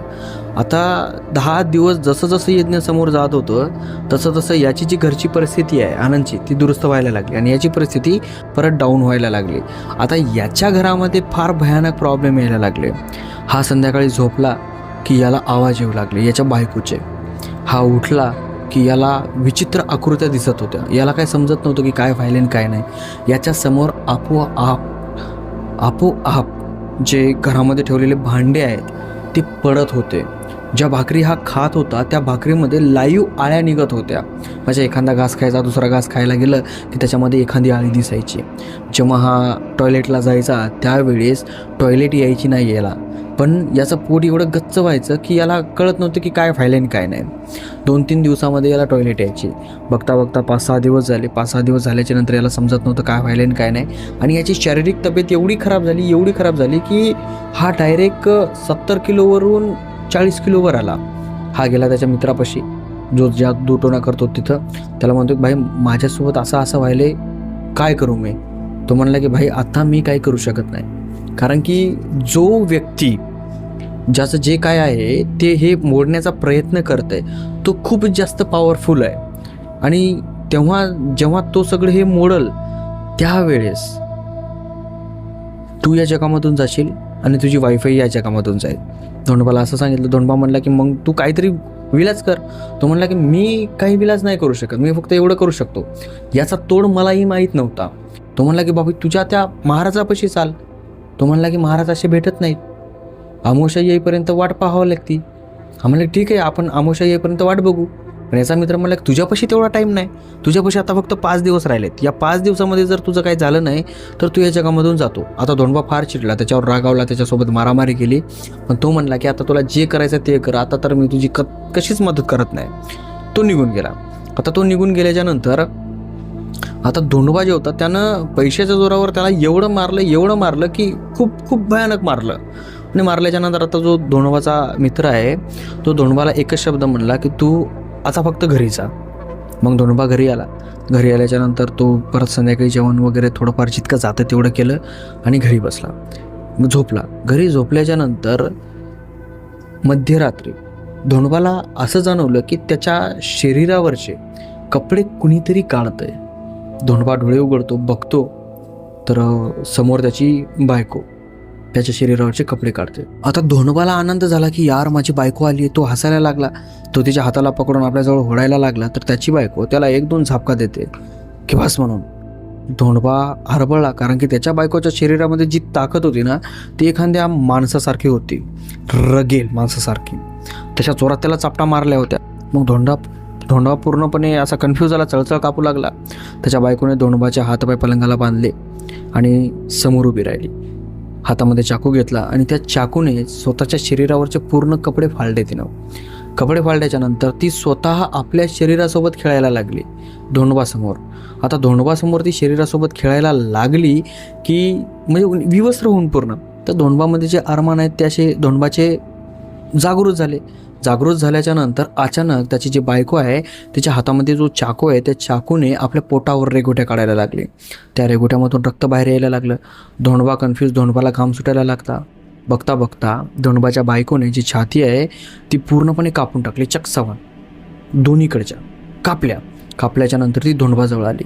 धोंडोबाजवळ आल्याच्या नंतर तिनं तिच्या तोंडानं जितकं होईल तेवढं धोंडोबाच्या मेन पार्टसोबत खेळली आणि अखेरकार धोंडोबाचा जो मेन पार्ट आहे तो तातानं धोंडोबाचा उपसून बाहेर काढला आणि लांब जाऊन उभी राहिली परत आणि हसू लागली. हसता हसता धोंडोबा कन्फ्यूज तडपायला आहे, त्याच्या अंगातून रक्त बाहेर आले, तो ओरडायला आहे. त्याचं ओरडणं बाहेर ऐकू जात नव्हतं कोणाला, काहीच नाही. रक्तबंबाळ पूर्ण पलंग झाला होता. समोरासमोर त्याची बायको हसतीये, ती रक्तबंबाळ झाली आहे आणि बघता बघता त्याची बायको झपाझप आपल्या शरीरावर वार करत होती. बघता बघता तिने स्वतःची मानसुद्धा कापून घेतली आणि ती खाली पडली. धोंडोबाईकडे ओरडतोय. घंटा 1.5 घंटा तडपला आणि यानेही त्याचा जीव सोडून दिला. आता जो आनंद आहे त्याची 5 दिवसाच्या नंतर जे काय पूजा होती ती संपल्याच्या नंतर तो घरी आला. जशी पहिली परिस्थिती होती सेम त्या प्रकारची आनंदची परिस्थिती झाली आणि तो सुखी राहायला लागला. आणि बस आता स्टोरी इथंच संपली. जसं तुम्ही करसाल तसं तुम्हाला भोगावी लागेल. मी जसं तुम्हाला स्टोरी सुरू होताना सांगितलं होतं की आपले कर्म आपल्यालाच फेडावी लागतात, तसं धोंडोबाचं झालं. धोंडोबाने यशस्वी होण्यासाठी चुकीचा रस्ता चॉईस केला. त्या चुकीच्या रस्त्यावर त्याने खूप काही चुकीचे कामं केले आणि त्याचा शेवटही चुकीचाच झाला. जर तुम्हाला चांगलं सुख समृद्धी हवी असेल तर चुकीचा रस्ता चॉईस करू नका. सुखानं पैसा कमवा, आपला पैसा कमवा, आपल्या कामातून पैसा कमवा. कामाचा पैसा पचतो, बिनकामाचा पैसा पचत नाही. तर चला भेटूया समोरच्या स्टोरीमध्ये. तोपर्यंत जय हिंद, जय महाराष्ट्र. आणि हां, जर तुमच्यापाशी एखादी स्टोरी असेल तर कमेंट बॉक्समध्ये मला तुम्ही सांगा की बाबा माझ्यापाशी स्टोरी आहे. मी तुम्हाला कमेंटमध्ये रिप्लाय माझा व्हॉट्सअप नंबर देईल. त्या व्हॉट्सअप नंबरवर तुम्ही मला तुमची स्टोरी शेअर करू शकता. कधी कधी माणसाचे स्वप्न ना हे खरे व्हायला लागतात, पण स्वप्न प्रत्येक प्रकारचे असतात. चांगली स्वप्न, वाईट स्वप्न, विचित्र स्वप्न किंवा भीतीदायक स्वप्न. यामधले काही स्वप्न असे असतात की ते माणसाला असं वाटतं की ते पूर्ण व्हावेत, किंवा जे आपल्याला स्वप्न पडलेले आहे, ते जे आपण विचार केलेला आहे ते सगळं काही सत्य व्हावं. पण काही स्वप्न असे असतात की ते पडताना, ते स्वप्न बघताना सुद्धा भीती वाटते माणसाला. आणि जर ते स्वप्न रिअलीमध्ये जर माणसाच्या आयुष्यासोबत घडले तर मंडळी नमस्कार, माझं नाव आशिष बुरसे आणि तुमच्या सर्वांचं आज परत एकदा स्वागत आहे. आज जी स्टोरी मी तुम्हाला सांगणार आहे, या स्टोरीमध्ये सेम असंच काहीतरी घडलेलं आहे. एक असं स्वप्न जे खूप जास्त भीतीदायक आहे, आणि ते स्वप्न अस्तित्वामध्ये एका माणसासोबत घडतंय. जेव्हा त्याच्यासोबत ते स्वप्न घडते त्यावेळेस ते माणसाला असं वाटते की यार, आपण ना मेलेलं बरं, आपला जीव गेलेला बरा. ते एवढं खतरनाक स्वप्न होतं आणि एवढं डेंजरस त्याला ते फील होत होतं. आता एक गोपाल नावाचा मुलगा होता, त्याचं वय 20-22 वर्ष असेल, आणि त्याला एक प्रॉब्लेम होती की जर कुणी वारलं किंवा कुणी म्हणजे असं कोणाची डेथ झाली तर त्याला ते पाहायला जमत नव्हतं. ते जर बघितलं तर त्याच्या स्वप्नांमध्ये किंवा त्याच्या डोक्यामध्ये त्याचे विचार फार जास्त प्रमाणामध्ये यायचे. आता याच प्रकारची एक स्टोरी याच्या अगोदर झालेली आहे, पण ती स्टोरी फार डिफरंट आहे आणि ही स्टोरी फार डिफरंट आहे. दोन्हीचा ताळमेळ जवळपास नाही आहे. तर जो गोपाल आहे त्याच्या घरामध्ये एक अशी प्रॉब्लेम होती की त्या प्रॉब्लेममध्ये गोपालचा जो चुलता आहे तो वारतो. आता तो चुलता गोपालचा खूप जास्त लाड करायचा, म्हणजे त्याला सपोर्ट खूप जास्त प्रमाणामध्ये करायचा. लहानपणापासूनच गोपाल त्यांच्या घरामध्ये लाडका होता. त्याचा जो चुलता होता तो अविवाहित होता, लग्नाच्या अगोदरच तो मेला होता. त्याच्या चुलत्याचं वयही काही जास्त नव्हतं, 24-25 वर्षे असेल, याच्यापेक्षा थोडंसं मोठं. कारण की थोडं ते भावकीमधला असतो ना तो चुलता. म्हणजे आता बघा, भावकी असते, भावकीमध्ये चुलता पडतो आणि थोडंसं ते वय पण थोडंसं असं तुम्ही समजू शकता, नात्यांमध्ये असा गोंधळ होत असतो वयाचा. तर त्या गोपालचा चुलता तशा प्रकारचा वारला होता. आता ते वारल्याच्या नंतर जो गोपाल आहे तो त्याचा लाडका होता. तो गोपालपेक्षा 5-6 वर्षांना मोठा होता, अविवाहित होता, आणि तो याच्यासोबतही चांगलं राहायचं, म्हणजे मित्रासारखं हे दोघं जण राहायचे. तर अचानक त्याची डेथ झाली. डेथ झाल्याच्या नंतर जे त्याचा मृतदेह असतं ते घरामध्ये भिंतीला टेकवलेलं असतं. कपाळावर मोठा एक रुपयाचा शिक्का लावलेला असतो, हे असं बांधलेलं असतं, खिळ्याला ठोकलेलं असतं, आणि त्याच्यासमोर घरातल्या बाया रडत असतात. आता हे दृश्य जेव्हा गोपालने बघितलं, आता तो त्याच घरातला होता ना, तर जेव्हा गोपालने हे दृश्य बघितलं त्यावेळेस गोपालला फार विचित्र अनुभव आला. म्हणजे एक वेगळेपणा, म्हणजे असं कसं विचित्रच वाटत होतं त्याला कळत नव्हतं की यार असं कसं शक्य आहे. तो त्या मृतदेहाकडे बघत होता आणि त्याला असं वाटत होतं की ते जे मृतदेह आहे ते गोपालला बोलते. गोपालला असं म्हणतंय की मी कुठं गेलेलो नाहीये, मी इथंच आहे. आणि ऍक्च्युअली तो अनुभव त्याला होत होता. त्याला असं वाटत होतं की जो त्याचा चुलता आहे तो तिथंच आहे, तो कुठं गेलेला नाहीये. पण गोपालला हेही माहिती होतं की आपल्याला एक प्रॉब्लेम आहे, जी प्रॉब्लेम आपण आता ती फेस करतोय. जर आपण एखाद्या मृत माणसाला बघितलं तर तो आपल्याला परेशान करतो, किंवा आपल्या डोक्यामध्ये तो कायमस्वरूपी असा फिरतच असतो. कमीत कमी कायमस्वरूपी नाही म्हणता येणार, महिना 1.5 महिना तरी तो फिरतच असतो. पण यावेळेस गोपालचा चुलता वारला असल्याने, त्याच्या जवळचा माणूस वारला असल्याने त्याला ती गोष्ट फार छेडणार होती. हे गोपालला माहिती होतं. त्याने दुर्लक्ष केलं. पण त्याला माहिती नव्हतं की यार जे काय त्याला अनुभवत आहे ते खरं आहे, हे त्याला माहिती नव्हतं.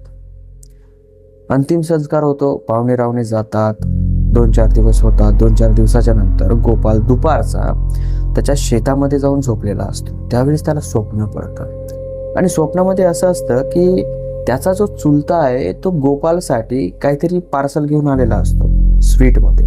गोपालला स्वीट आवडायचं. तो पार्सल घेऊन येतो आणि ॲक्च्युली गोपाल ज्या झाडाखाली झोपलेला असतो स्वप्नामध्ये सुद्धा तो त्याच झाडाखाली झोपलेला असतो आणि तिथे त्याचा चुलता येतो आणि त्याला खायला देतो. गोपाल स्वप्नामध्ये खातो, पण कधी कधी माणसाला वाटतं ना की स्वप्नामध्ये पण यार ही गोष्ट नाही व्हायला पाहिजे.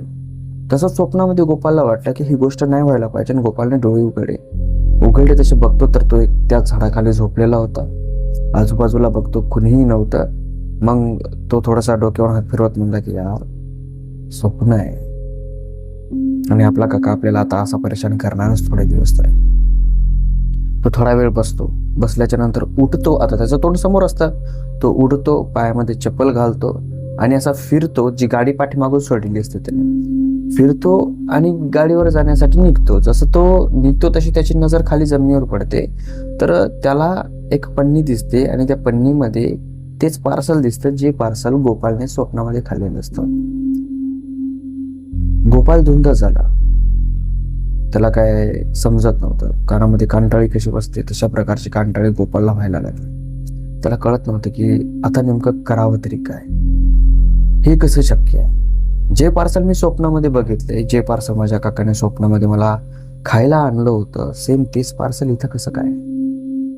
त्याने ते पार्सल उचललं, पन्नीमधलं ते बाहेर काढलं, बघितलं तर त्याच्यामध्ये तेवढंच उरलं होतं जेवढं त्याने स्वप्नामध्ये खाऊन उरवलं होतं. गोपालला कळलं नाही की हे कसं शक्य आहे. तो ते पार्सल घेतो, गाडीला अडकवतो आणि आपल्या घरी जातो. घरी गेल्याच्या नंतर त्याची आई जेव्हा त्याच्याकडे बघते त्यावेळेस गोपालच्या चेहऱ्यावर खूप जास्त प्रमाणात भीती दिसते. आता आईला समजतं ना, आईला सांगायची गरज नाही की आपल्याला काय झालंय आणि काय नाही म्हणून. त्याची आई त्याला विचारते की गोपाल बेटा तुला काय झालंय, तू असा भिल्यासारखा का वाटतोयस. तो घरामध्ये जातो, पलंगावर बसतो, एक शब्दही बोलत नाही. तो सोबत आणलेलं पार्सल आईच्या हातामध्ये देतो आणि आईला म्हणतो आई हे पार्सल मला कुणीतरी आणून दिलं होतं का. त्याची आई म्हणते पुन्हा आणून दिलं होतं. मग काय झालं, आणलं तर आणलं, ठेवून देते, नंतर खा थोडंसं आता जर खाऊ वाटत नसेल तर. तो म्हणतो ऐक नाही, मला हे पार्सल काकाने आणून दिलं होतं. त्याची आई त्याच्याकडे बघते आणि म्हणते ठीक आहे ना, मग काकाने आणून दिलं तर काय विषय आहे, दिलं असेल. आता त्याच्या आईला वाटलं की आता भावकीमध्ये बरेच दुसरे पण माणसं होती ना, तिला असं वाटलं की दुसरे कोणत्या काकाने आणून दिलं असेल. मग तो म्हणतो की आई मला रमेश काकाने आणून दिले पार्सल. आता मात्र त्याची आई स्तब्ध होते. त्याच्याकडे बघते, डोळ्यातून पाणी आणते आणि त्याला म्हणते की गोपाल का परेशान करतोयस मला.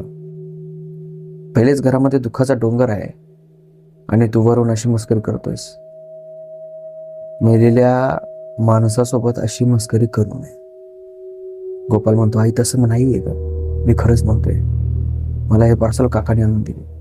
त्याची आई म्हणते कसं काय शक्य आहे, मेलेला माणूस परत येत नसतो बाळा, मला माहिती आहे तुला त्रास होतो, तुला परेशानी होती, तुला स्वप्न पडतात, पण असं तर नाही ना की मेलेला माणूस परत येतो. आतापर्यंत असं कधी झालं नाहीये आणि असं होतही नाही.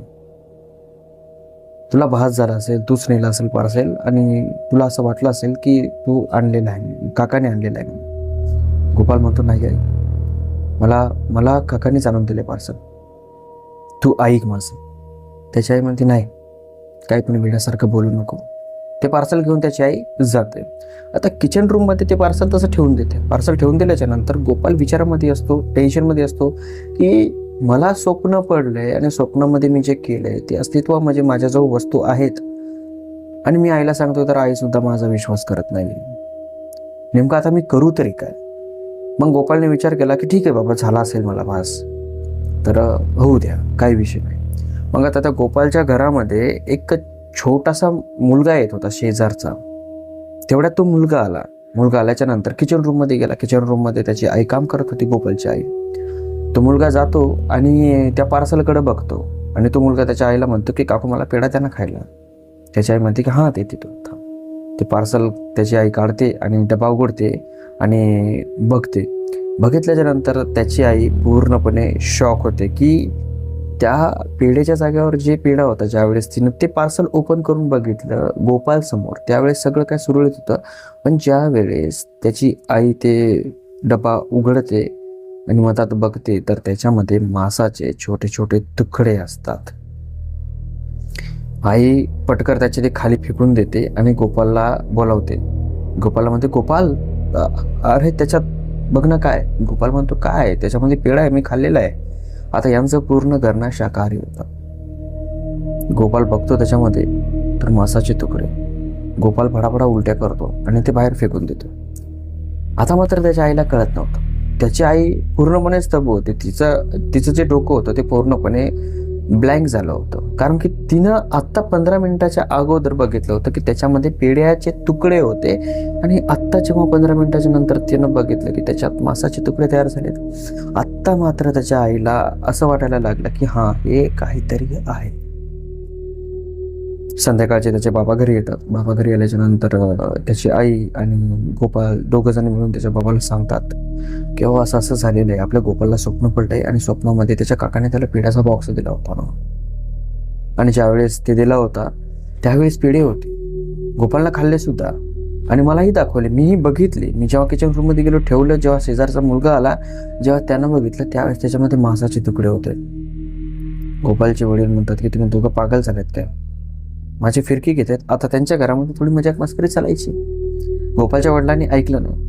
आता गोपाल बाहेर झोपायचा. एक वरांडा होता, त्याच्यामध्ये बास टाकून तो बाहेर झोपायचा. वट्टा असतो बघा घराच्या बाहेर बांधलेला, तर तो बाहेर झोपायचा आणि गोपालची आई, गोपालचे वडील हे मधात झोपायचे. गोपालला एक बहीण सुद्धा होती, ती सुद्धा मधातच झोपायची. घर काय फारसं मोठं नव्हतं, नॉर्मल घर होतं आणि बांधलेलं होतं चांगलं. तर गोपाल त्या वरांड्यामध्ये झोपला होता. त्याला ते परेशान करू लागलं. अजून 2-4 दिवस आतमध्ये जातात, काय होत नाही, पण त्याला ते परेशान करू लागलं, येऊ लागलं, जाऊ लागलं. पण गोपालला आज परत एक स्वप्न पडलं. स्वप्न असं पडलं की तो ज्या जागेवर झोपलेला आहे तिथंच तो झोपलेला आहे. त्या दिवशी एक आणि आज झोपलेला असताना गोपालजवळ परत त्याचा काका येतो. बाहेर गाडी उभी करतो, गाडीला स्टँड लावतो, जसं तो पहिले करायचा एखाद्या वेळेस तसं येतो आणि गोपालजवळ बाजूवर झोपतो. आता जेव्हा त्याचा काका असा यायचा त्यावेळेस त्याचा काका ड्रिंक केलेला असायचा, दारू पिलेला असायचा, नॉनव्हेज वगैरे खाऊन आलेला असायचा. त्याच्या घरामध्ये चालत नव्हतं पण त्याचा काका खात होता. गोपालला हे सगळं माहिती होतं आणि गोपाल त्या जागेवर स्वप्नामध्ये झोपलेला होता आणि सगळं काही नॉर्मली होतं. त्याचा काका येतो, त्याच्याजवळ झोपी जातो. झोपी गेल्याच्या नंतर स्वप्नामध्ये गोपाल त्याला म्हणतो की काका तुम्ही आजही दारू पिऊन आलात, आज खूप जास्त पिऊन आलात. त्याचा काका म्हणतो, हा यार टेन्शन खूप आहे, एकला आहे ना, मला करमत, तू माझ्या सोबत राहतो का? त्याचा काका त्या गोपालला विचारतो. गोपाल म्हणते की सोबत राहतो का? मी तर तुमच्या सोबतच आहे ना. आता हे स्वप्नामधली वार्तालाप आहे बरं का. गोपाल त्याच्या काकाला म्हणतो, मी तर तुमच्या सोबतच आहे ना, असं थोडी नाही की मी तुमच्या सोबत नाही म्हणून. तो म्हणतो की नाही नाही, जिथं राहतोय तिथं मी एकलाच आहे, मला करमत नाही, तू सोबत येतो का? गोपाल म्हणतो ठीक आहे, मी सोबत येतो. गोपालचा काका त्याच्याकडे बघतो आणि हसतो. गोपाल त्याला म्हणतो की तुम्ही हसताय का? तो म्हणतो की किती भोळा आहेस रे तू, माझ्यासोबत राहण्यासाठी तुला मरावं लागेल. असं म्हणल्याच्या नंतर गोपालचं डोकं फिरतं. गोपाल पूर्णपणे कन्फ्यूज होतो आणि त्याच्या स्वप्नामध्ये परत ते विचारायला लागतात की अरे आपला काका तर नाही गेला.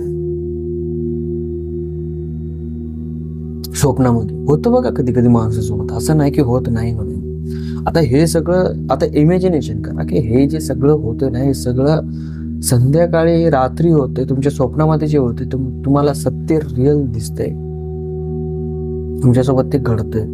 तुमच्या घरातला एखादा माणूस मेला आणि तो तुम्हाला प्रॅक्टिकली दिसतो, काय फील होईल? गोपालला भीती वाटायला लागली. गोपाल त्याच्या काकाच्या तोंडाकडे बघतो. त्याचं काकाचं तोंड असं गोपालकडे होतं आणि तो हसतो. त्याचा काका जसा हसतो तसं त्याच्या चेहऱ्यावरचे हावभाव बदलतात. चेहरा खरपडला होतो, कसा तरी असा विचित्र खरपडला आणि असं वाटतं की त्याचा चेहरा हे पूर्णपणे असा सुकरून गेलेला आहे आणि तो हसतो. त्याच्या चेहऱ्यातून असा घाणेरडा वास यायला लागतो.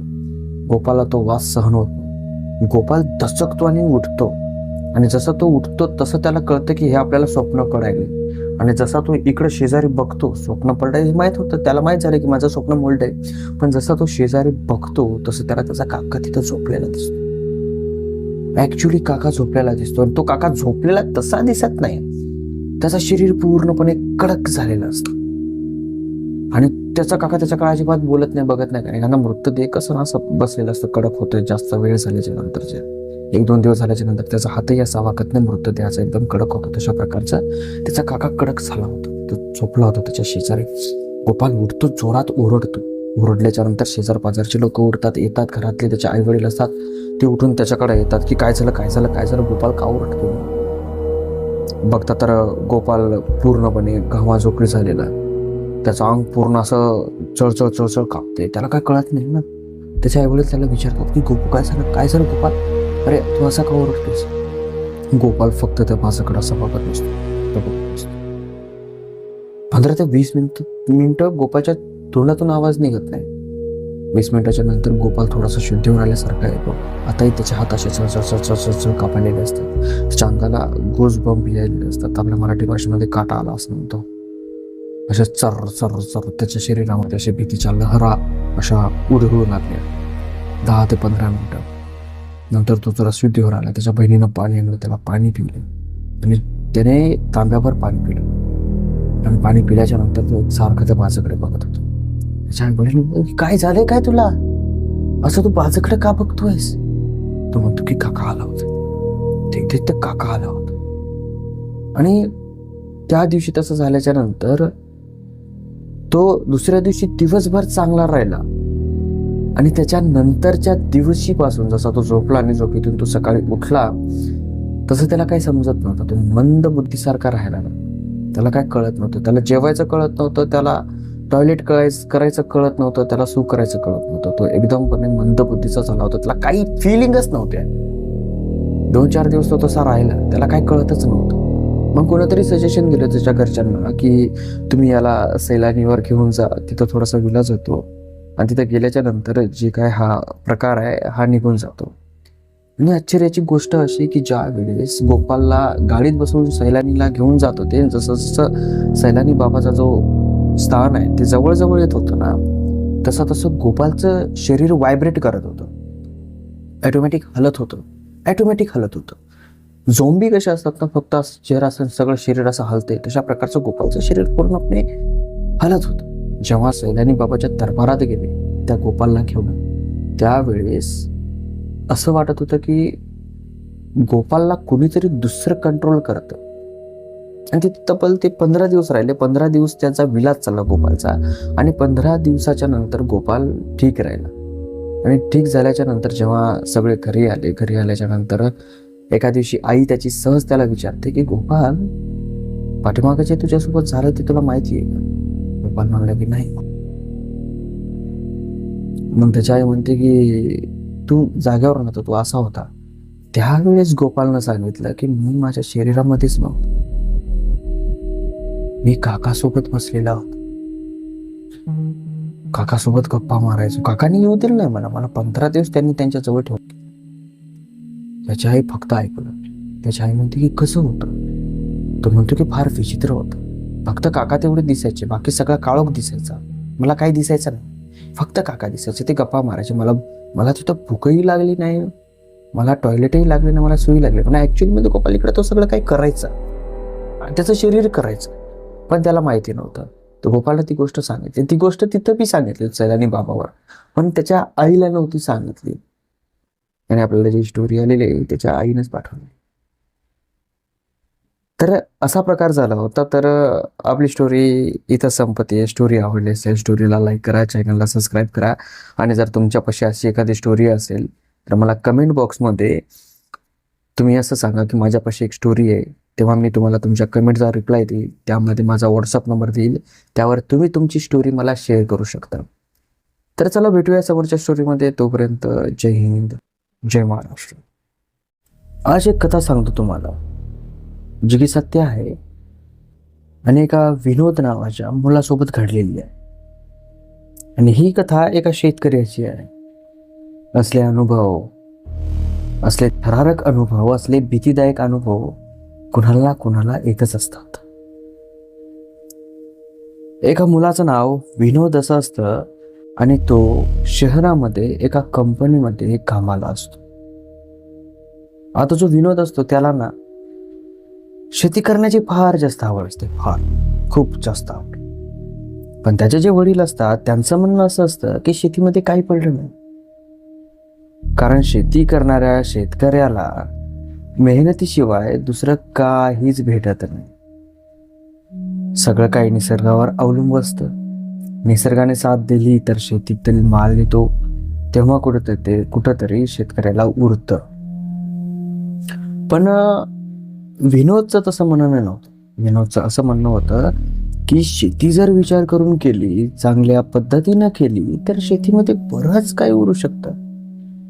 पण त्याचे वडील विनोदला म्हणायचे की नाही, तू शेती करायची, तू जॉब कर, लग्न कर, चांगल्या पद्धतीनं तुझा तू संसार कर आणि चांगल्या पद्धतीनं जीवन जग. शेतीमध्ये काय नाही पडलं, उन्हाचं, पाण्याचं, हिवाचं, शेतामध्ये काम करावं लागतं. तू काय शेती शेती शेती शेती करतोस, वेळ आहेस का तू? विनोदने त्याच्या वडिलांचं ऐकलं आणि शहरामध्ये तो कामाला गेला. त्याला जॉब लागले कंपनीमध्ये, चांगली नोकरी, ज्याच्यामध्ये चांगला पैसा आहे, चांगल्या पद्धतीने लाईफस्टाईल त्याची सुरळीत झाली. पण असतं ना की जोपर्यंत कामामध्ये माणसाची आवड निर्माण होत नाही तोपर्यंत माणसाला काम करू वाटत. त्या विनोदच्या आयुष्यामध्ये एक असा दिवस येतो ज्या दिवशी विनोदचे जे वडील असतात त्यांचं निधन होतं. आणि हे विनोदला समजतं. विनोद आपल्या घरी येतो, सगळीकडे दुःखांचा डोंगर कोसळलेला असतो. विनोदचे वडील वारलेले असतात, रडतो विनोद, त्रास होतो. आता कुणाचे वडील वारल्याच्या नंतर त्याला बरं वाटतं का? नाही ना. 2-3 दिवस होतात. 2-3 दिवस झाल्याच्या नंतर विनोद ठरवतो की आपण आता शेती करायची. आता विनोदच्या घरचे जे बाकीचे होते त्यांचं म्हणणं असं होतं की विनोदने शेती विकून टाकावी आणि शहरामध्ये जाऊन सेटल व्हावं. त्यांच्या भावकीचं म्हणणं, त्यांच्या गावकऱ्यांचं म्हणणं, कारण की विनोदच्या शेतीवर त्यांची नजर होती, त्यांच्या भावकीची. आणि त्यांचे जे वडील होते ते त्यांना शेती देत नव्हते. त्यांना असं वाटायचं की शेती आहे तर आहे, जमीन पाहिजे ना माणसाला, ते करणं हो अथवा ना करणं हो, पण माणसाला जमीन पाहिजे. तर विनोदचं म्हणणं असं होतं की आपण शेती करायची, आणि दुसऱ्याचं म्हणणं होतं की विनोदने शेती विकून शहरामध्ये चांगल्या पद्धतीनं सेटल व्हायचं. आता विनोदची जी आई होती ती विनोदला म्हणली की नाही बाबा, आपल्याला शेती करायची, आपण शेती ठेवूयात. त्या कारणामुळे विनोदनं निर्णय घेतला की आपण शेती ठेवायची, विकायची नाही. तर जे आजूबाजूचे लोक होते त्यांचं असं म्हणणं होतं की विनोद शेती करतोच कसं? बघा, ते कुजातरपणा असतो माणसाच्या शरीरामध्ये. हटकून काय ना काय असे प्रयत्न करायचे जेणेकरून समोरच्याला त्रास झाला पाहिजे, जर समोरचा आपल्या जवळ नको हवा असेल तर तसंच त्या शेतकऱ्यांनी आजूबाजूच्या असं केलं की त्यांच्या शेतामध्ये जे साचणारं पावसाळ्यातलं पाणी आहे ते सगळं पाणी विनोदच्या शेताकडे वळवून दिलं. आता तुम्हाला माहीत असेल की पावसाळ्यामध्ये ज्या वेळेस एकसारखा पाणी लागून राहतो, पाऊस एकसारखा पडतो, 10 दिवस, 12 दिवस, 5 दिवस, 6 दिवस असल्या पद्धतीने ज्या वेळेस अशी बरसात असते त्यावेळेस शेतामध्ये पाणी साचतं. मग शेतकऱ्याला ते जे पाणी आहे ते आपल्या शेतामधून बाहेर काढून द्यावं लागतं. आणि मग तेव्हा कुठंतरी त्या शेतातलं पाणी बाहेर निघतं. आणि जर नाही निघलं तर शेतामध्ये जे पेरलेलं धान्य आहे ते त्या पाण्याखाली जातं आणि नंतर चिघळतं. चिघळल्याच्या नंतर ते धान्य जसं पिकावं असं पिकत नाही, खूप कमी पिकतं. तर विनोदच्या शेताकडे सगळ्यांनी पाणी काढून दिलं. पेरणी जवळ आली, पेरणी झाल्याच्या नंतर सगळं काही सुरळीत होतं. एक टाइम असा येतो ज्या टायमाला असली बरसात लागते, एकसारखी 8 दिवस बरसात पडते. या 8 दिवसामध्ये सगळ्यांच्या शेतामध्ये पाणी साचलेलं असतं आणि सगळ्यांचं पाणी विनोदच्या शेतामध्ये येत असतं. आणि त्या कारणामुळे विनोदच्या ज्या शेतामध्ये पाणी आहे ते साचून राहू लागलं. जे धान्य आहे त्या धान्याच्या वर पाणी होतं. आता विनोदला कोणीतरी सांगितलं की विनोद एक काम कर, तुझ्या शेतामध्ये जे पाणी साचलेलं आहे त्या पाण्याला बाहेर काढ. आता विनोदला माहिती नव्हतं ना की पाणी साचलं तर काय होते. त्याचा जे मित्र होता तो म्हणला की पाणी जर शेतामध्ये साचून राहिलं तर तुझं सगळं धान्य खराब होऊन जाईल. तू ऐक, तू जा आणि ते जे पाणी आहे ते शेताच्या बाहेर काढून दे, थोडंसं खोऱ्यानं किंवा तिकाशीनं वाट काढून दे त्याला, की जेणेकरून ते पाणी तुझ्या शेताच्या बाहेर जाईल. विनोद म्हणला ठीक आहे, मी जातो. मग आपली ती चुंगळ्याची एक अशी टोपी केली आणि आपल्या डोक्यावर घातली आणि तो शेतामध्ये गेला. गेल्याच्या नंतर विनोद आपल्या शेतामधलं पाणी काढण्यासाठी रस्ता करू लागला. आता विनोदचं जे शेत होतं ते नदीच्या काठावर होतं. नदी फुल भरली होती आणि नदीतलं पाणी बाहेर आलेलं होतं नदीच्या. बघा, तुम्ही बघितलं असाल जेव्हा नदीला पूर येतो तर काही पाणी बाहेर येतं आणि नदी तेवढी वाहत वाहत जाते. तर तशा पद्धतीनं नदीचं पाणी बाहेर आलं होतं आणि नदीच्या शेजारीच विनोदचं शेत होतं. त्या कारणामुळं विनोदच्या शेतामध्येही जरा पाणी होतं आणि विनोदने ते पाणी काढल्याच्या नंतर विनोद आपल्या शेताकडे बघत होता. त्याला दुःख होत होतं आणि त्याला रिअलाइज झालं की माझे वडील का म्हणायचे की बाबा शेती करू नको, शेतीमध्ये त्रास आहे, शेतीमध्ये खूप काही कष्ट करावे लागतात, असे का म्हणायचे. यावेळेस विनोदला समजलं होतं आणि विनोद एका काठावर उभा राहून आपल्या शेताकडे बघत होता. नदी समोर, त्याच्या अलीकडच्या शेत आणि अलीकडच्या धुऱ्यावर विनोद उभा होता. तेवढ्यात विनोदचं लक्ष केलं की जी नदी आहे त्या नदीच्या थोडंसं अलीकड कुणीतरी उभं आहे. विनोदने निरीक्षण म्हणजे थोडंसं लक्ष देऊन बघितलं तर विनोदला जाणवलं की एक स्त्री तो उभी आहे. विनोदला सुरुवातीला भीती वाटली. आता तुम्ही इमॅजिनेशन करा, बरसात पडतीये. जर तुम्ही शेतकरी असाल तर तुम्ही केलं असाल असं. आम्ही भरपूर वेळेस केलेलं आहे की आमच्या शेतामधलं पाणी आम्ही काढून दिलेलं आहे, खास करून हळदीच्या शेतामधलं. इमॅजिनेशन करा, भरपूर पाऊस चालू आहे, त्या पावसामध्ये तुम्ही शेतीमध्ये गेलात, वरून रिमझिम पाऊस चालू आहे, तुमच्या समोरून नदी भरून जाते. त्या नदीचा जो सांडवा आहे तो असा पसरलेला असतो आणि तुमच्या शेतीमधून तुम्ही पाणी बाहेर काढता. तेवढ्या तुमचं लक्ष दूर जातं जिथं जवळ शेती होती, म्हणजे नदी होती, त्या नदीच्या शेजारी. आणि तिथं तुम्हाला असं वाटतं की एखादी स्त्री उभी आहे आणि ती स्त्री त्या पाण्यामध्ये उभी आहे. आणि ऍक्च्युली ते पाणी तिच्या कमर इथं, असं म्हणा की कमराच्या वर आहे साचलेलं. तेवढ्या पाण्यामध्ये ती स्त्री उभी आहे आणि एकसारखी शांत, सायलेंट. फक्त असं वाटतंय की ती तुमच्याकडे बघते. काय फील काय आहे, आजूबाजूला कुणीही नाही, सगळीकडे बरसात आहे आणि तुम्ही एकलेच तिथं शेतामध्ये तुमच्या. सेम या प्रकारची कंडिशन त्या विनोद सोबत घडली होती. तो एकसारखा बघतो. आता विनोद तसा साहसी होता, त्याला वाटलं की यार काही मदत वगैरे पाहिजे असेल. विनोद तिकडं हळूहळू जाऊ लागला. तर विनोदला माहित होतं की समोर नदी आहे. मग विनोद हळूहळू जात होता. जसा जसा विनोद तिथं जायचा तसं तसं ती जी स्त्री आहे ती स्त्री सुद्धा विनोदकडे यायला लागली. आणि एक असं अंतर होतं त्या दोघांच्या मध्ये की ज्या अंतराहून ती स्त्री कम्प्लिटली विनोदला दिसत होती. तिचा चेहरा, तिची साडी, सगळं काही. विनोदने बघितलं तर तिची साडी फिकट फिकट गुलाबी होती आणि तिने असं हिरव्या कलरचं ब्लाऊज घातलेलं होतं. पूर्ण केस मोकळे होते, बांधलेले नव्हते आणि अर्धे केस पुढून आणि अर्धी केस पाठीमागून होते. चेहरा पूर्णपणे क्लिअरली विनोदला दिसत होता. चेहरा तिचा पूर्णपणे पांढरा शुभ्र पडलेला होता आणि ती एकसारखी विनोदकडे बघू लागली.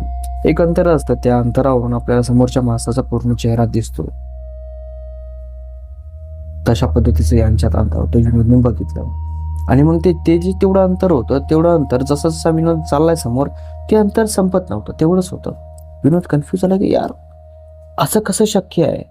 विनोद तिच्याकडे चालतोय, ते अंतर संपत नव्हतं. विनोद चालतोय, अंतर संपत नव्हतं. पण काय झालं की विनोदचा जो पाय आहे ना तो एका झुडपात अडकला.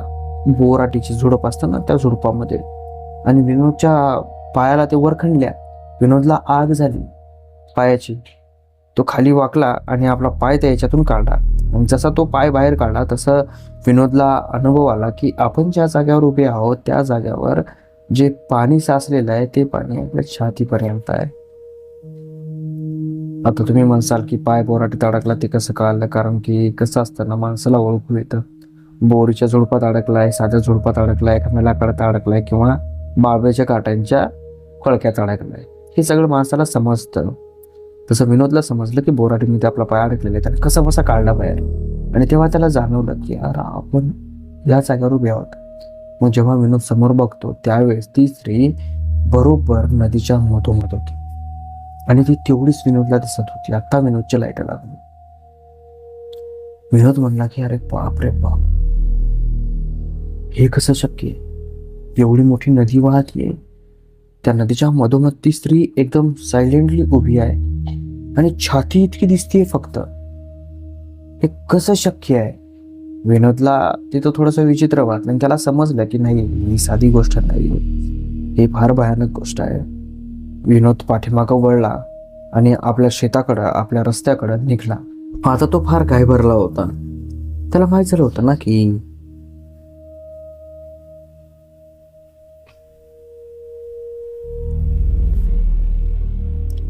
आता त्याचा जीव गुदमारू लागला. त्याला भीती वाटायला लागली. डोळ्यासमोर सगळं असं अंधक आणि दुःखक निर्माण व्हायला लागलं. सगळीकडे त्याला पाणीच पाणी दिसत होतं. छाती इतकं पाणी काय मजाकची गोष्ट नाहीये.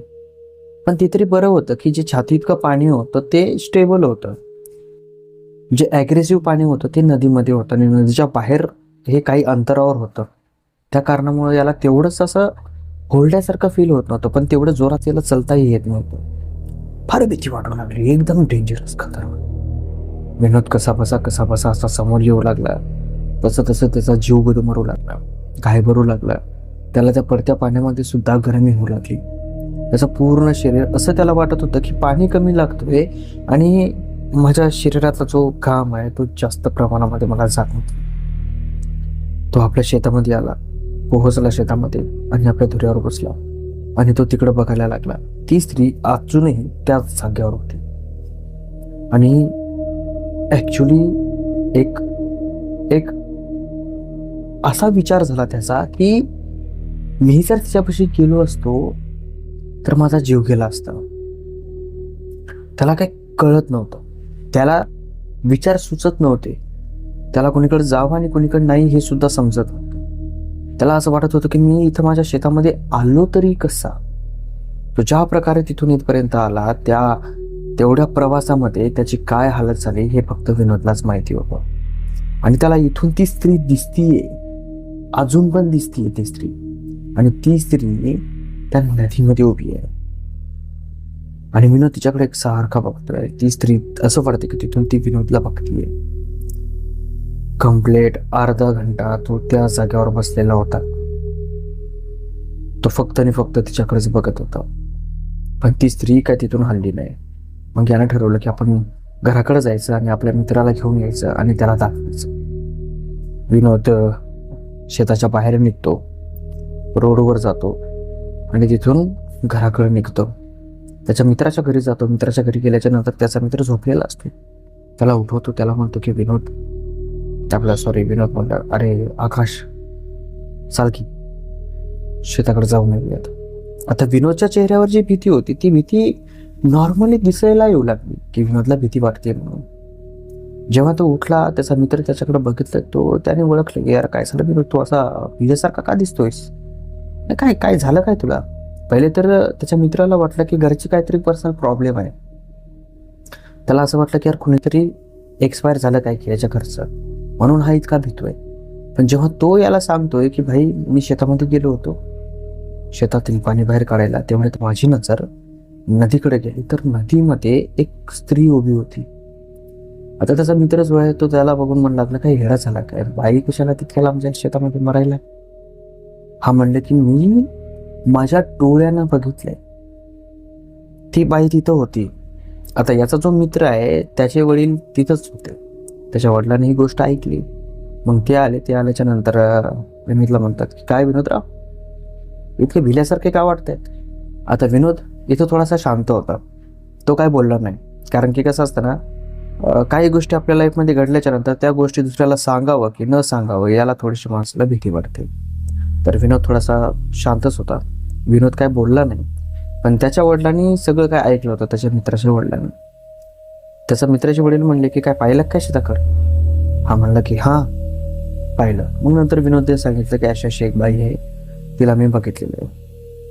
तर जे त्याच्या मित्राचे वडील असतात ते म्हणतात की पावसाळ्यामध्ये जेव्हा पाणी पडतो त्यावेळेस तुझ्या शेतापासून ते वरच्या तिकडच्या शेतापर्यंत कोणीही जात नाही, कारण की त्यांना ती बाई दिसते. आता जे विनोद आहे तो म्हणतो की असं कसं, म्हणजे नेमकं कारण काय त्याच्या पाठीमागचं, ती बाई दिसण्याचं, ती बाई आहे तरी कोण? मग त्याचा मित्र म्हणतो, म्हणजे त्या मित्राचे वडील म्हणतात की ती बाई आपल्या इथली नाही, त्या बाईचा मृतदेह समोरून वाहून आलं होतं आणि इकडं एका झुडपामध्ये अडकलं होतं. ज्यावेळेस पाऊस उघडला त्यावेळेस ते मृतदेह सापडलं. पण तिचे मृतदेह सापडलेलं होतं ते मृतदेह फार विचित्र होतं. म्हणजे कमरेपासून खाली तिचं शरीर नव्हतंच, फक्त कमरेपासून वरचं शरीर होतं. आणि ते जे कमरेपासून वरचं शरीर होतं त्या शरीरावर अशा काही खुणा होत्या, अशा काही निशाणे होत्या ज्या काहीतरी विचित्र भाषेमध्ये त्याच्यावर काहीतरी लिहिलेलं होतं. आणि तिचं जे शरीर होतं ते फार फार फार वेगळं होतं.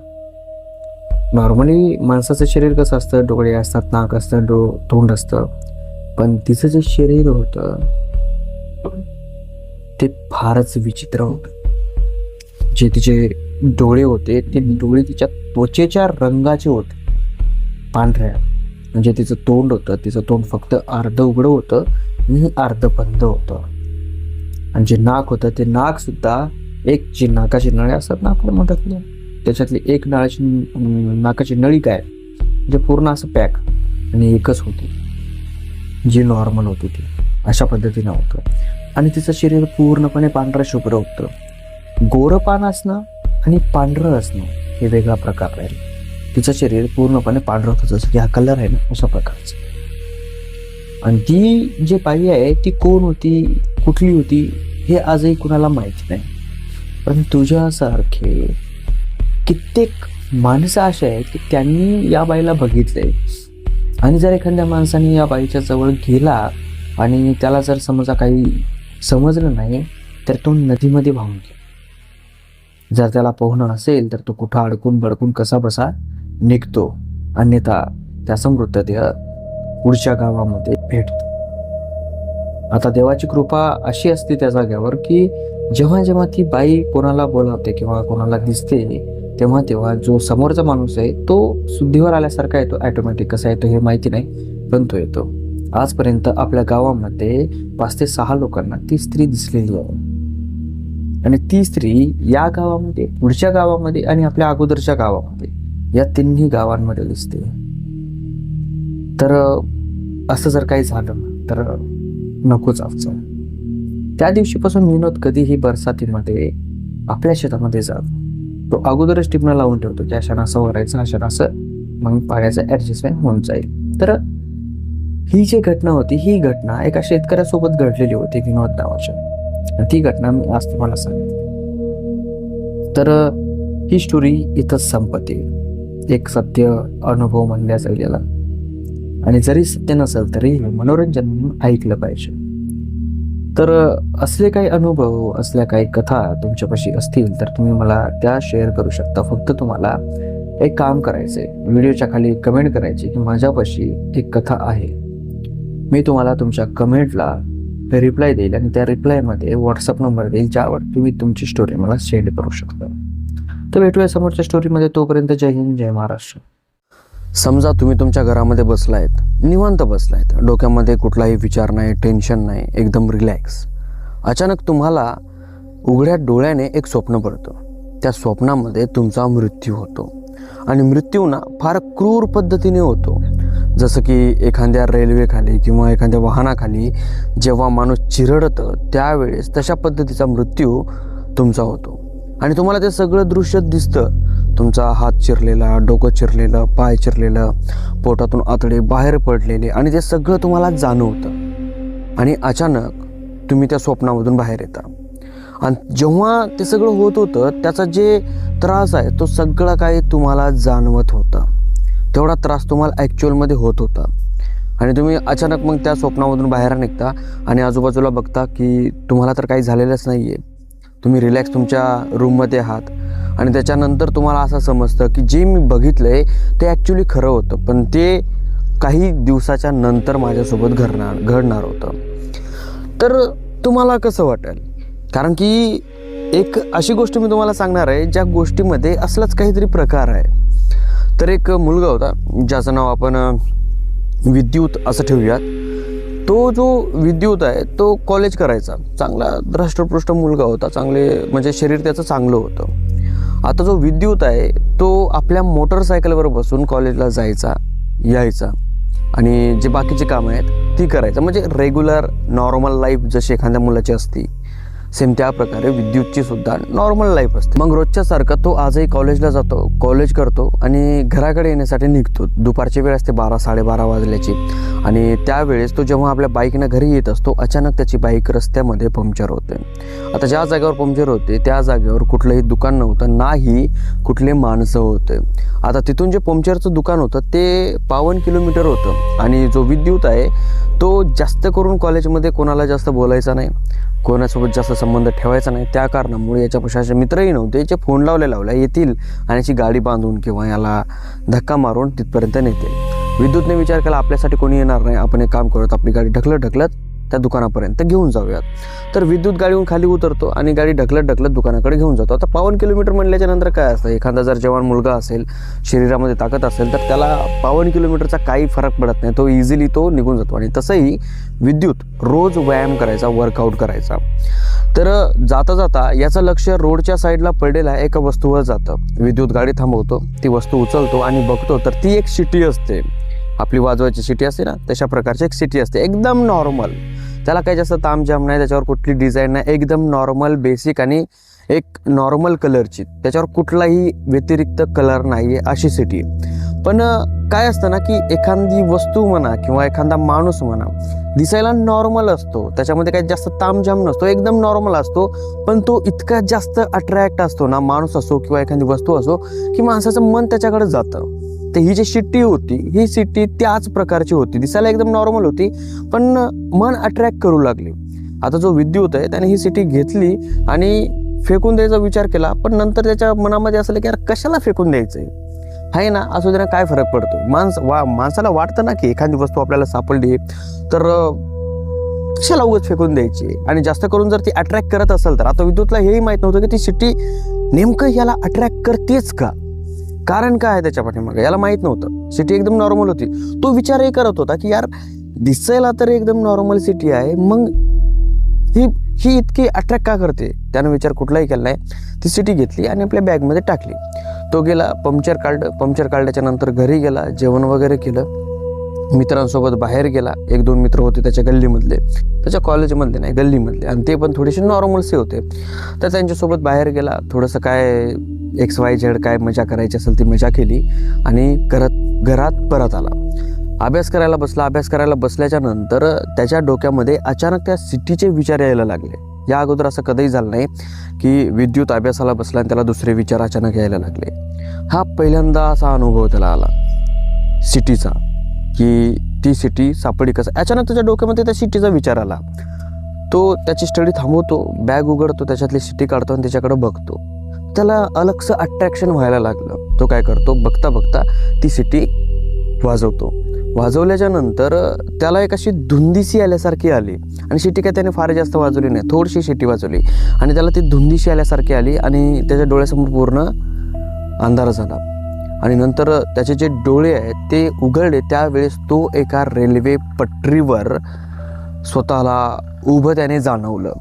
तो पूर्णपणे आश्चर्यचकित झाला की इकडेही कोणी नाही, मी तर माझ्या रूममध्ये होतो आणि मी असा रेल्वे पटरीवर आलो तरी कसा. एकदम पूर्णपणे आश्चर्यचकित झाला. तो इकडे तिकडे कोणी दिसत नाहीये त्याला. आणि अचानक त्याला रेल्वेचा आवाज आला, जे रेल्वेचा हॉर्न असतं ते. आता विद्युत इथं असा अडकला होता की त्याला रेल्वेपासून इकडेही जाता येत नव्हतं, इकडेही जाता येत नव्हतं. समोर पूर्ण रेल्वे पटरी कोरी दिसत होती आणि आवाज येत होता पाठीमागून. विद्युतला जाणवू लागलं की रेल्वे पाठीमागून येते. त्याला त्या रेल्वे पटरीवरून हालायचं होतं, पळायचं होतं, पण त्याला पळता येत नव्हतं. असं वाटत होतं की याचे पाय, याचं डोकं, याचं मुंडकं कोणीतरी धरलंय आणि त्याला रेल्वे पटरीवर उभं केले जाणून बुजून जबरदस्ती. विद्युतला काहीही हालचाल करता येत नाही. तो इकडे तिकडे बघतो पण त्याला काही बघता येत नाही. आणि बघता बघता ती जे रेल्वे आहे ते विद्युतला भिडते आणि विद्युतला चेंदाळा करते. आता जेव्हा विद्युत चेंदाळा होतो त्यावेळेस जेव्हा विद्युतला काही त्रास व्हायला लागला तसा तो त्याला जाणवायला लागला. आता नॉर्मली कसं असतं ना, माणसाचा ॲक्सिडेंट झाला किंवा मरण आलं तर त्याला समजत नाही की मला काय होते, शरीर तेवढं त्याचं दुखत नाही. जेव्हा असला काय भयानक एकदम जोरात त्याच्यासोबत असं काही होतं त्यावेळेस शरीर पूर्णपणे बोध पडतं. पण विद्युतला ते सगळं काही जाणवत होतं आणि त्याला ते दिसत होतं की माझ्या शरीराचं नेमकं काय तुटतंय. बोट तुटतंय, हात फाटतोय, डोकं फाटतंय, पोटातून आतडे बाहेर निघतात, पायात टोंगळ्यातले जे हाडकं असतात ते तुटून बाहेर निघतात. त्याचा सगळा त्रास विद्युतला जाणवतो. आणि बघता बघता विद्युत एकदम चेंदाळा होतो. चेंदाळा झाल्याच्या नंतर अचानक त्याची पूर्ण ती झोप जे वगैरे आहे ती सगळी अशी क्लोज होते आणि तो बघतो तर तो त्याच्या रूममध्येच असतो. त्याच्या हातामध्ये ती शिटी असते. तो ती शिटी खाली टाकतो आणि विचार करतो की हे काय होतं नेमकं. तो पूर्णपणे कन्फ्यूज की असं झालं कसं. ती शिटी घेतो आणि बॅगमध्ये पुन्हा टाकतो, तिला चेन लावून ठेवतो. आता अभ्यासाला बसतो. अभ्यासाला बसल्याच्या नंतर त्याच्या डोक्यामध्ये हेच दृश्य येत राहतं नेहमी की बाबा असं मेलेलं आहे आणि असं मरण. कारण की त्यानं या अगोदर कधी बघितलं नाही ना. हां, नॉर्मली लोकांचं बघितलं असेल पण ते तेवढं डीपमध्ये तेवढं जवळून त्यानं जाणवलं नाही. यानं इथं असं जाणवलं की जसं हा त्या जागेवर आहे, जसं जसं ती रेल्वेचे चाकं याला तुडवत आहेत तसं तसं याला ते जाणवते, जसं की हा याच्या डोळ्यानं पूर्ण पाहतो एकदम जवळून. त्या अनुभवासोबत हा पूर्णपणे कन्फ्यूज झाला होता की यार एवढं भयानक कसं काय शक्य आहे आणि असा अनुभव मला कसा काय येऊ शकतो. तो पूर्णपणे कन्फ्यूज, एकदम डेंजरस, एकदम डीपमध्ये. मग त्या दिवशी तर तो काही नाही, तो निवांत झोपतो, सकाळी उठतो, कॉलेजला जातो. आता कॉलेजमध्ये गेल्याच्या नंतर तो जेव्हा लेक्चर करत होता त्यावेळेस त्याच्या टेबलवर एक अननोन मुलगा येऊन बसतो. अनोळखी. या अगोदर त्याने कधीही त्याच्या वर्गामध्ये बघितलं नाही त्याला आणि नाही कधी कॉलेजमध्ये बघितलं. बसल्याच्या नंतर हळू विद्युतला म्हणतो की रातचा अनुभव कसा होता. हे शब्द ऐकल्यानंतर विद्युत पूर्णपणे आश्चर्यचकित झाला आणि त्याच्याकडे बघायला लागला की हा कोणत्या अनुभवाबद्दल बोलतोय. तो मुलगा याला म्हणतो की रात्री तू शिटी वाजवलीस ना, त्याच्यानंतर तुझ्यासोबत जो अनुभव झाला तो कसा झाला. विद्युत पूर्णपणे आश्चर्यचकित, कारण की विद्युतला सिटी सापडली एकल्यामध्ये, विद्युतनं सिटी वाजवली एकल्यामध्ये, विद्युतनं जो काय अनुभव घेतला तो एकल्यामध्ये आणि आजपर्यंत विद्युतने तो अनुभव कुणालाही सांगितला नाही. मग या मुलाला कसा तो अनुभव माहीत. विद्युत त्याच्याकडे बघतो आणि त्याला म्हणतो की तुला कसं माहीत की माझ्यासोबत काय झालंय आणि काही नाही. तो मुलगा म्हणतो की या अगोदर हे सगळं माझ्यासोबत झालं होतं. विद्युत म्हणतो मग पुढं काय. तो म्हणतो की पुढं काय, तुला तुझं मरण दिसलंय, तू अशा पद्धतीनं मरणार आहेस आणि ते पण समोरच्या 15 दिवसामध्ये मरणार आहेस. विद्युत म्हणला काय येण्यासारखं बोलतोयस तू, असा का बोलतोयस, तुझ्यासोबत घडलं म्हणल्यावर तू तर मला बोलतोयस ना. तो मुलगा याला म्हणतो की नाही, मी तुला बोलत नाहीये, माझी आत्मा तुला बोलतीये, मी इथं नाहीयेच, मी फक्त तुला दिसतोय. कारण की या अगोदर ती शिट्टी मी वाजवली होती आणि जेव्हा मी मेलो त्यावेळेस मला कळालं की शिट्टी वाजवल्याच्या नंतर आपलं मरण आपल्याला दिसतं. पण एक फरक असतो, ज्या वेळेस आपलं मरण आपल्याला दिसतं ते मरण वेळेच्या अगोदर आपल्या नशिबात येतं आणि आपण वेळेच्या अगोदर खूप अगोदर मरतो. हे मला मेल्याच्या नंतर समजलंय. तर मी तुझ्यापाशी आलोय तुला सावध करायला की तुझं मरण जे काही आहे ना ते तुला दिसलंय आणि हे 15 दिवसामध्ये होणार आहे. स्वतःला कसा वाचवशील ते वाचव. विद्युत पूर्णपणे कन्फ्यूज. मग तो मागं बसलेल्या टेबलावाल्याला असं हे करतो आणि त्याला म्हणतो की हा तुला दिसतोय का. तो विद्युतकडे बघून हसतो, काय यार एक तर तू बोलत नाहीस आणि अशी मस्करी करतोयस. मग तो जो मुलगा आहे तो याला म्हणतो की ठीक आहे, तुला माझं खोटं वाटतंय ना, एक काम कर, कॉलेज सुटलं की या ठिकाणावरचा माझं घर आहे, तिथं जाऊन माझी थोडीशी चौकशी कर. माझ्या घरीच नको करू, आजूबाजूलाही विचार. मग विद्युत पूर्णपणे घामाझोकळे झाला, त्याला काही कळत नव्हतं, काळीच धगधग करायला लागला. आता विचार करा ना, जर तुम्हाला तुमचं मरण दिसलं आणि मरण दिसल्याच्या नंतर तुम्हाला असं वाटलं की ते एक नॉर्मल स्वप्न आहे, पण कुणीतरी येऊन सांगतं की भाई ते नॉर्मल स्वप्न नाही आहे, ते तुझं मरण आहे आणि ॲक्च्युली ते मरण आता आलंय तुझ्याजवळ, तर काय फील होईल? माणसाला भीती वाटेल ना. सेम विद्युतचं पण झालं तसं. मग विद्युत कॉलेज सुटल्याच्या नंतर पहिले त्या ठिकाणावर गेला, ज्या ठिकाणाचा ॲड्रेस या मुलानं दिला होता. तिथं गेल्याच्या नंतर पहिले तो त्याच्या घरात जातो आणि विचारतो. तर त्याचे आईवडील म्हणतात की आमचा मुलगा वारलाय, खतम झालाय. आजूबाजूला विचारतो, तिथे ते म्हणतात की बा तो मुलगा मेला म्हणून, आणि त्याने ॲक्च्युली आत्महत्या केली म्हणून असं सगळेजण सांगतात. विद्युत पूर्णपणे शॉकिंग. आता विद्युतला काय कळत नव्हतं काय करावं आणि काय नाही. त्याचं पूर्ण शरीर असं चळचळ कापत होतं, अंगामध्ये अवसान नसल्यासारखं त्याला असं वाटत होतं. मग त्याने एक निर्णय केला, एरी पण आपण रेल्वेच्या पट्टीवर मरणार आहेत ना, तर आपण रूमच्या बाहेरच निघायचं नाही. विद्युत घरी जातो, घरी गेल्याच्या नंतर रूममध्ये जातो आणि रूममध्ये आपल्याला कोंडून घेतो. आता विद्युतचे जे आई वडील आहेत ते पूर्णपणे कन्फ्यूज होतात की विद्युत असा वागतोय तरी का, याच्यासोबत नेमकं झालंय तरी काय. त्याचे आई वडील दरवाजा उघडतात, त्याला बोलण्याचा प्रयत्न करतात, पण विद्युतला त्यांना बरोबर सांगता येत नाही. विद्युत फक्त एवढा म्हणत होता की मला फक्त 15 दिवस घरामध्ये राहू द्या, मी 15 दिवसाच्या नंतर पुन्हा नॉर्मल होईल, फक्त 15 दिवस मला या घरामध्ये राहू द्या आणि घरामध्ये मला कुठेही जायला सांगू नका, मला माझ्या रूममध्येच राहू द्या. त्याचे आईवडील तिथून जातात, पण विद्युतला अजून एक प्रॉब्लेम व्हायला तयार लागते, म्हणजे व्हायला चालू होते. विद्युत ज्यावेळी झोपायचा त्यावेळी त्याला ते स्वप्न पडायचं, ज्यावेळी तो रिलॅक्स व्हायचा त्यावेळेस त्याला तेच स्वप्न पडायचं. वारंवार त्याला एकच स्वप्न तब्बल 14 दिवस स्वप्न त्याला पडायला लागलं. आणि 15व्या दिवशी, ज्या दिवशी त्याचं मरण असतं, त्या दिवशी त्याला त्या घरामध्ये एक आकृती दिसायला लागली. आणि ॲक्च्युली ती आकृती त्याला बोलली, त्याला म्हणले की तू कुठेही राहा, मी तुला घेऊनच जाणार, मी तुला मारणारच. जसं तर रेल्वे पटरीवर तुला पकडलं होतं, सेम त्याच प्रकारे तुला रेल्वे पटरीवर मी पकडणार आणि तुझा जीव घेईन. विद्युत पूर्णपणे कन्फ्यूज. आईच्या गावात मी आता घरामध्ये आहे, मी कसा मरणार? मरू शकत नाही ना मी, घरामध्ये कोण रेल्वे येणार आहे माझ्या. तरी पण तो जो सावली आहे, जे यमराज म्हणतो आपण त्याला, ते यमराज त्याला म्हणला की तू मरणार. विद्युतने ठरवलं की मी माझ्या आईलाही येऊ देणार नाही, बापालाही येऊ देणार, कोणालाच माझ्या रूममध्ये येऊ देणार नाही. विद्युत रूमचा दरवाजा लावतो आणि त्या दरवाजाला असं टेकन लावतो. मग त्याचे जे आईवडील असतात ते दरवाजा असा उघडायचा प्रयत्न करतात, म्हणजे उघड म्हणतात. आता त्याचं दिवसांदिवस जे वागणं होतं ते फार विचित्र आणि फार वेगळं होऊ लागलं. आता लेकरं कसे वागतात हे आईवडिलांना सांगायची गरज नाही, आणि जर लेकरांचं वागणं बदललं हेही आईवडिलांना सांगायची गरज नाही आहे. त्याचे आईवडील लगेच ओळखतात की आपल्या लेकराला काहीतरी प्रॉब्लेम झालेली आहे आणि ती प्रॉब्लेम सॉल्व्ह करण्याचा त्याच्या आईवडील प्रयत्न करतात. पण विद्युतला वाटायला लागलं की भाई, माझ्या आईवडिला येण्यासाठी जर मी दरवाजा खोलला तर तो घरामध्ये येईल, माझ्या रूममध्ये येईल आणि मला माराल, आणि मला तो त्या रेल्वे पटरीवर घेऊन जाईल. आणि ॲक्च्युली त्याची सावली आहे, ती सावली त्याला बोलायची की तू कुठेही बस, तुला मी त्या रेल्वे पटरीवर घेऊन जाणार म्हणजे जाणार आणि तुला मारणार म्हणजे मारणार. हे सगळं काय त्याच्या डोक्यामध्ये होतं. तो पूर्णपणे कन्फ्यूज. आईच्या गावात माझ्यासोबत नेमकं होतंय तरी काय. मग ज्या दिवशी त्याला मरायचं असतं त्या दिवशी तो पूर्णपणे हांदळलेला असतो, पूर्णपणे भिलेला असतो, पूर्ण शरीर घामानं ओलं चिंब झालेलं असतं. त्याला काही समजत नसतं काय करावं आणि काय नाही. तो पूर्णपणे कन्फ्यूज की आता माझं काही खरं नाही, मी मारणार, हा माझा लास्टचा दिवस. त्याच्या मनामध्ये फिट बसलेलं ते.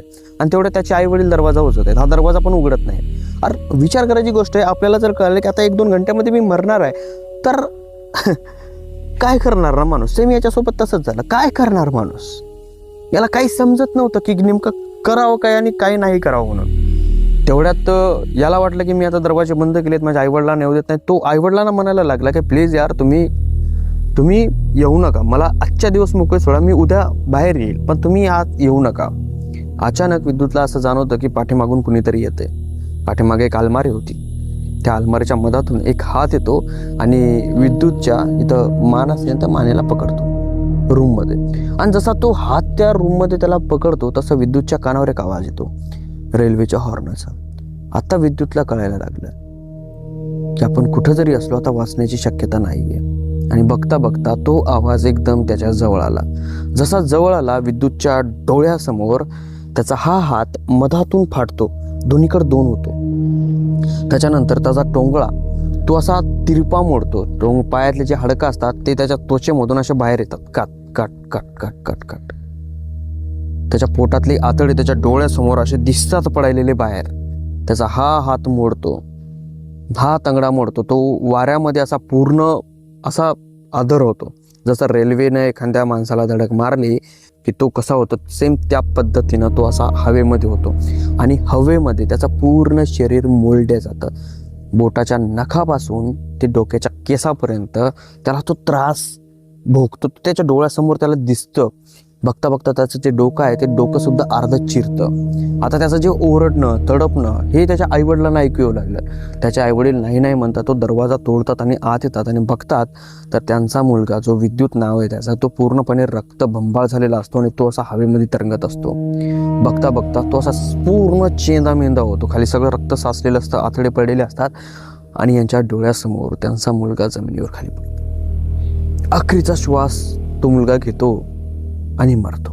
जेव्हा तो मरतो, ती जी सिटी आहे त्याच्या बॅगमध्ये ठेवलेली ती ॲटोमॅटिक गायब होते त्याच्या बॅगमधून. त्या दिवशी त्याचा अंत होतो. आणि त्या दिवशी कुणालाही समजत नाही की तो का मेला आहे, कशामुळं मेला आहे आणि त्याला नेमकं काय झालं होतं. त्याचे जे आईवडील असतात ते पूर्णपणे आश्चर्यचकित होतात. ते सगळ्यांना सांगण्याचा प्रयत्न करतात की तो वाऱ्यामध्ये उडला होता, वाऱ्यामध्ये त्याचं असं सगळं काय झालंय. पण कुणीही त्यांच्यावर विश्वास केला नाही. आता ती जी सिटी आहे, ती सिटी ज्याचा जीव घेते त्याची आत्मा त्या सिटीसोबत कनेक्ट होते. आणि ती सिटी दुसरी कोणाला सापडते ना, त्याला याची आत्मा दिसते आणि याची आत्मा एकदा त्याला वॉर्न करते की तू ही सिटी वाजवू नकोस, नाहीतर तुला तुझी मरण दिसेल आणि तू मरून जाशील. पण समोरचा जो व्यक्ती आहे तो कंट्रोल खातच नाही, तो सिटी वाजवतो आणि मरतो. या सिटीचा जो असा राऊंड आहे तो चालतच राहतो. आणि ही सिटी खास त्याच माणसांना सापडते जे माणसं इमोशनली जास्त प्रमाणामध्ये ॲक्टिव्ह असतात, म्हणजे इनोसेंट असतात, सोप्या भाषेमध्ये बोलणं. त्याच माणसांना ही सिटी सापडते. आता ही जी स्टोरी आहे, ही स्टोरी एका मूवीवर बेस आहे. त्या मूवीचं नाव विसल असं आहे. 2025 रिलीज झाली होती. ती मूवी बघायला फार मजा येईल. ती एकदा मूवी बघून बघा, एकदम खतरनाक पद्धतीनं. तर चला, इथंच आपली स्टोरी संपली. स्टोरी आवडली असेल, स्टोरीला लाईक करा, चॅनलला सबस्क्राईब करा. आणि जर तुमच्यापाशी स्टोरी असेल तर कमेंट बॉक्समध्ये सांगा की माझ्यापाशी एक स्टोरी आहे. मी तुम्हाला माझा व्हॉट्सअप नंबर देईल, त्यावर तुम्ही तुमची स्टोरी मला शेअर करू शकता. चला तर भेटूया समोरच्या स्टोरीमध्ये. तोपर्यंत जय हिंद, जय महाराष्ट्र.